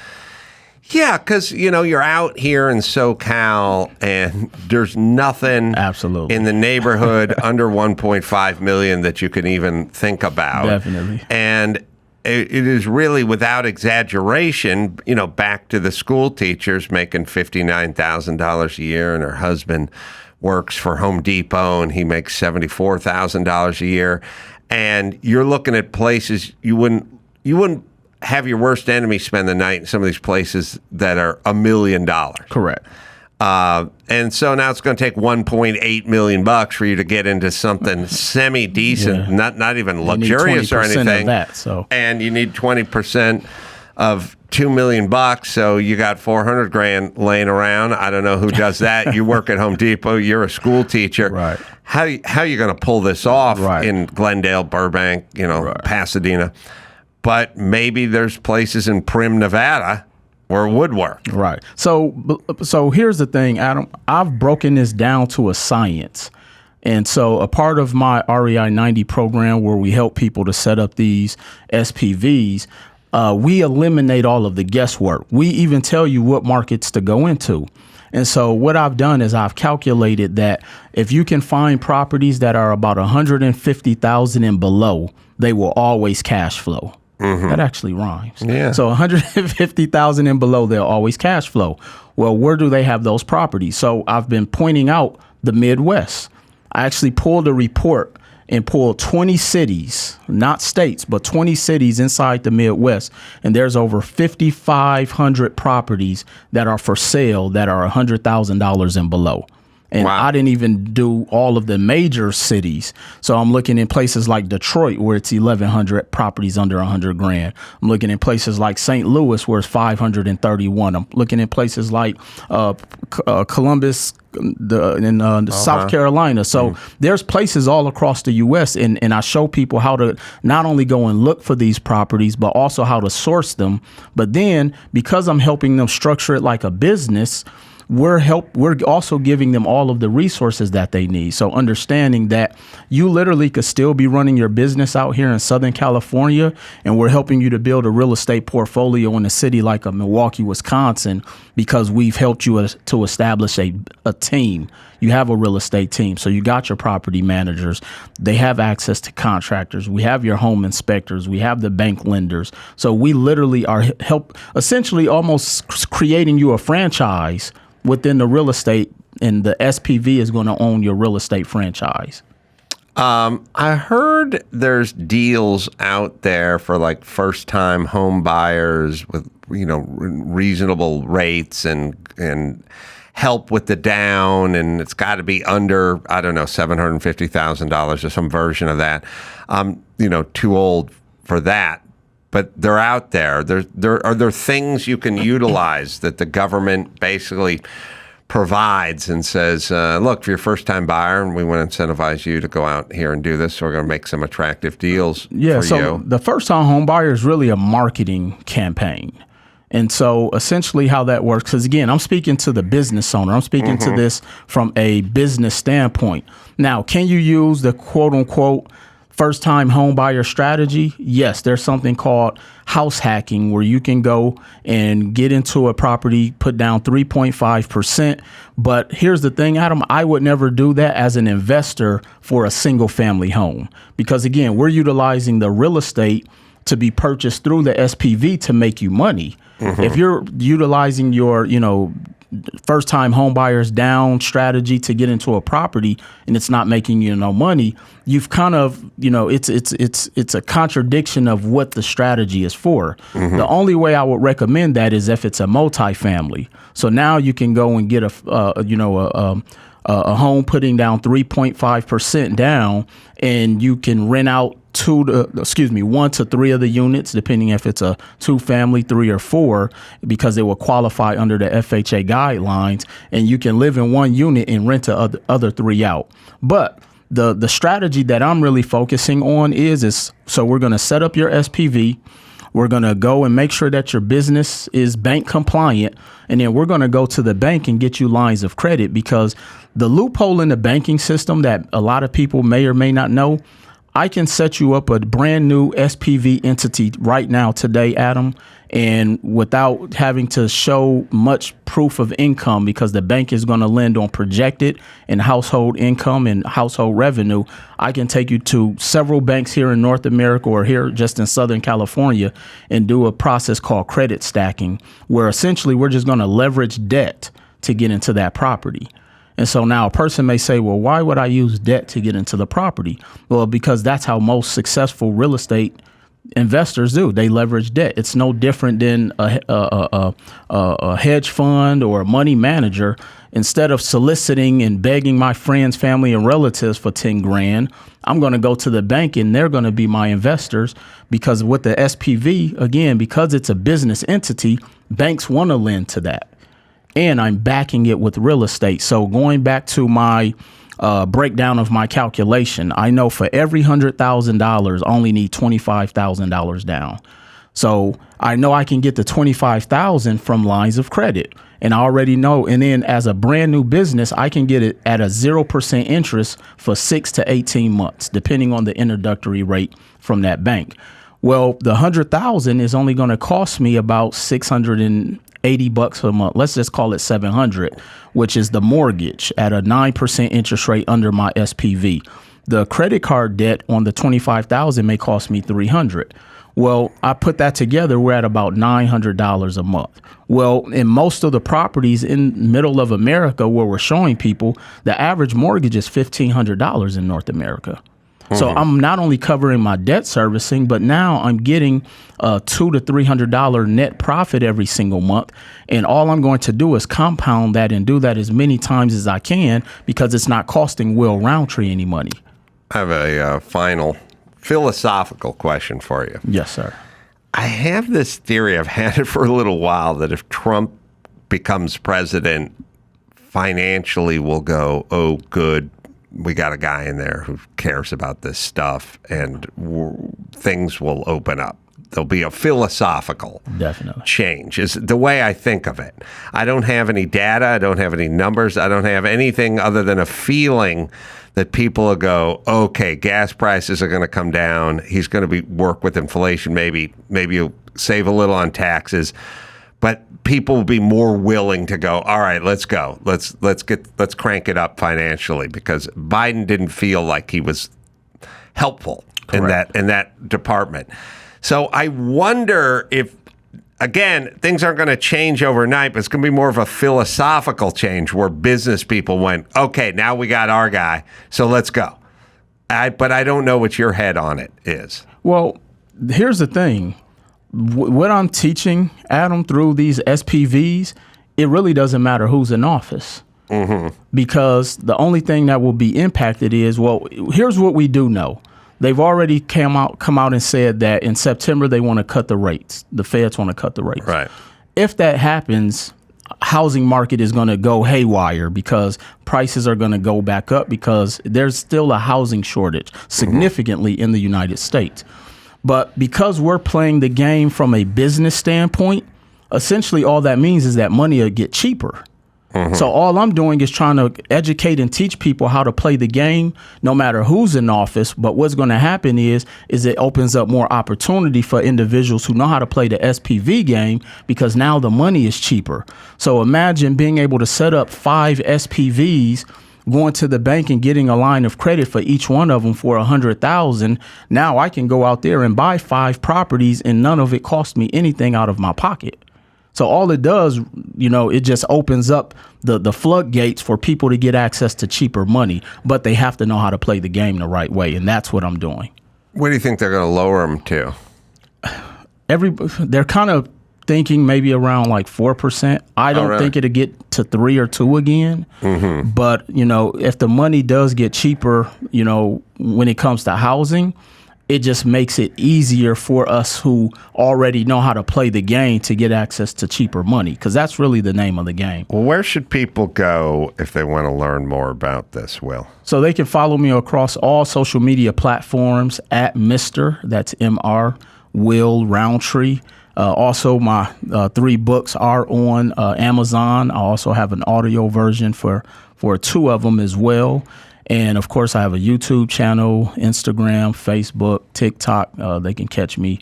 And also possibly in a city near them. I've been traveling the country for the past 7 years, working with different individuals from banks to colleges and on different podcast circuits, talking to them about the SPV, because I'm the guy that's out here really pushing people to get in position the right way to where it's almost impossible for them to fail when they have the right structure.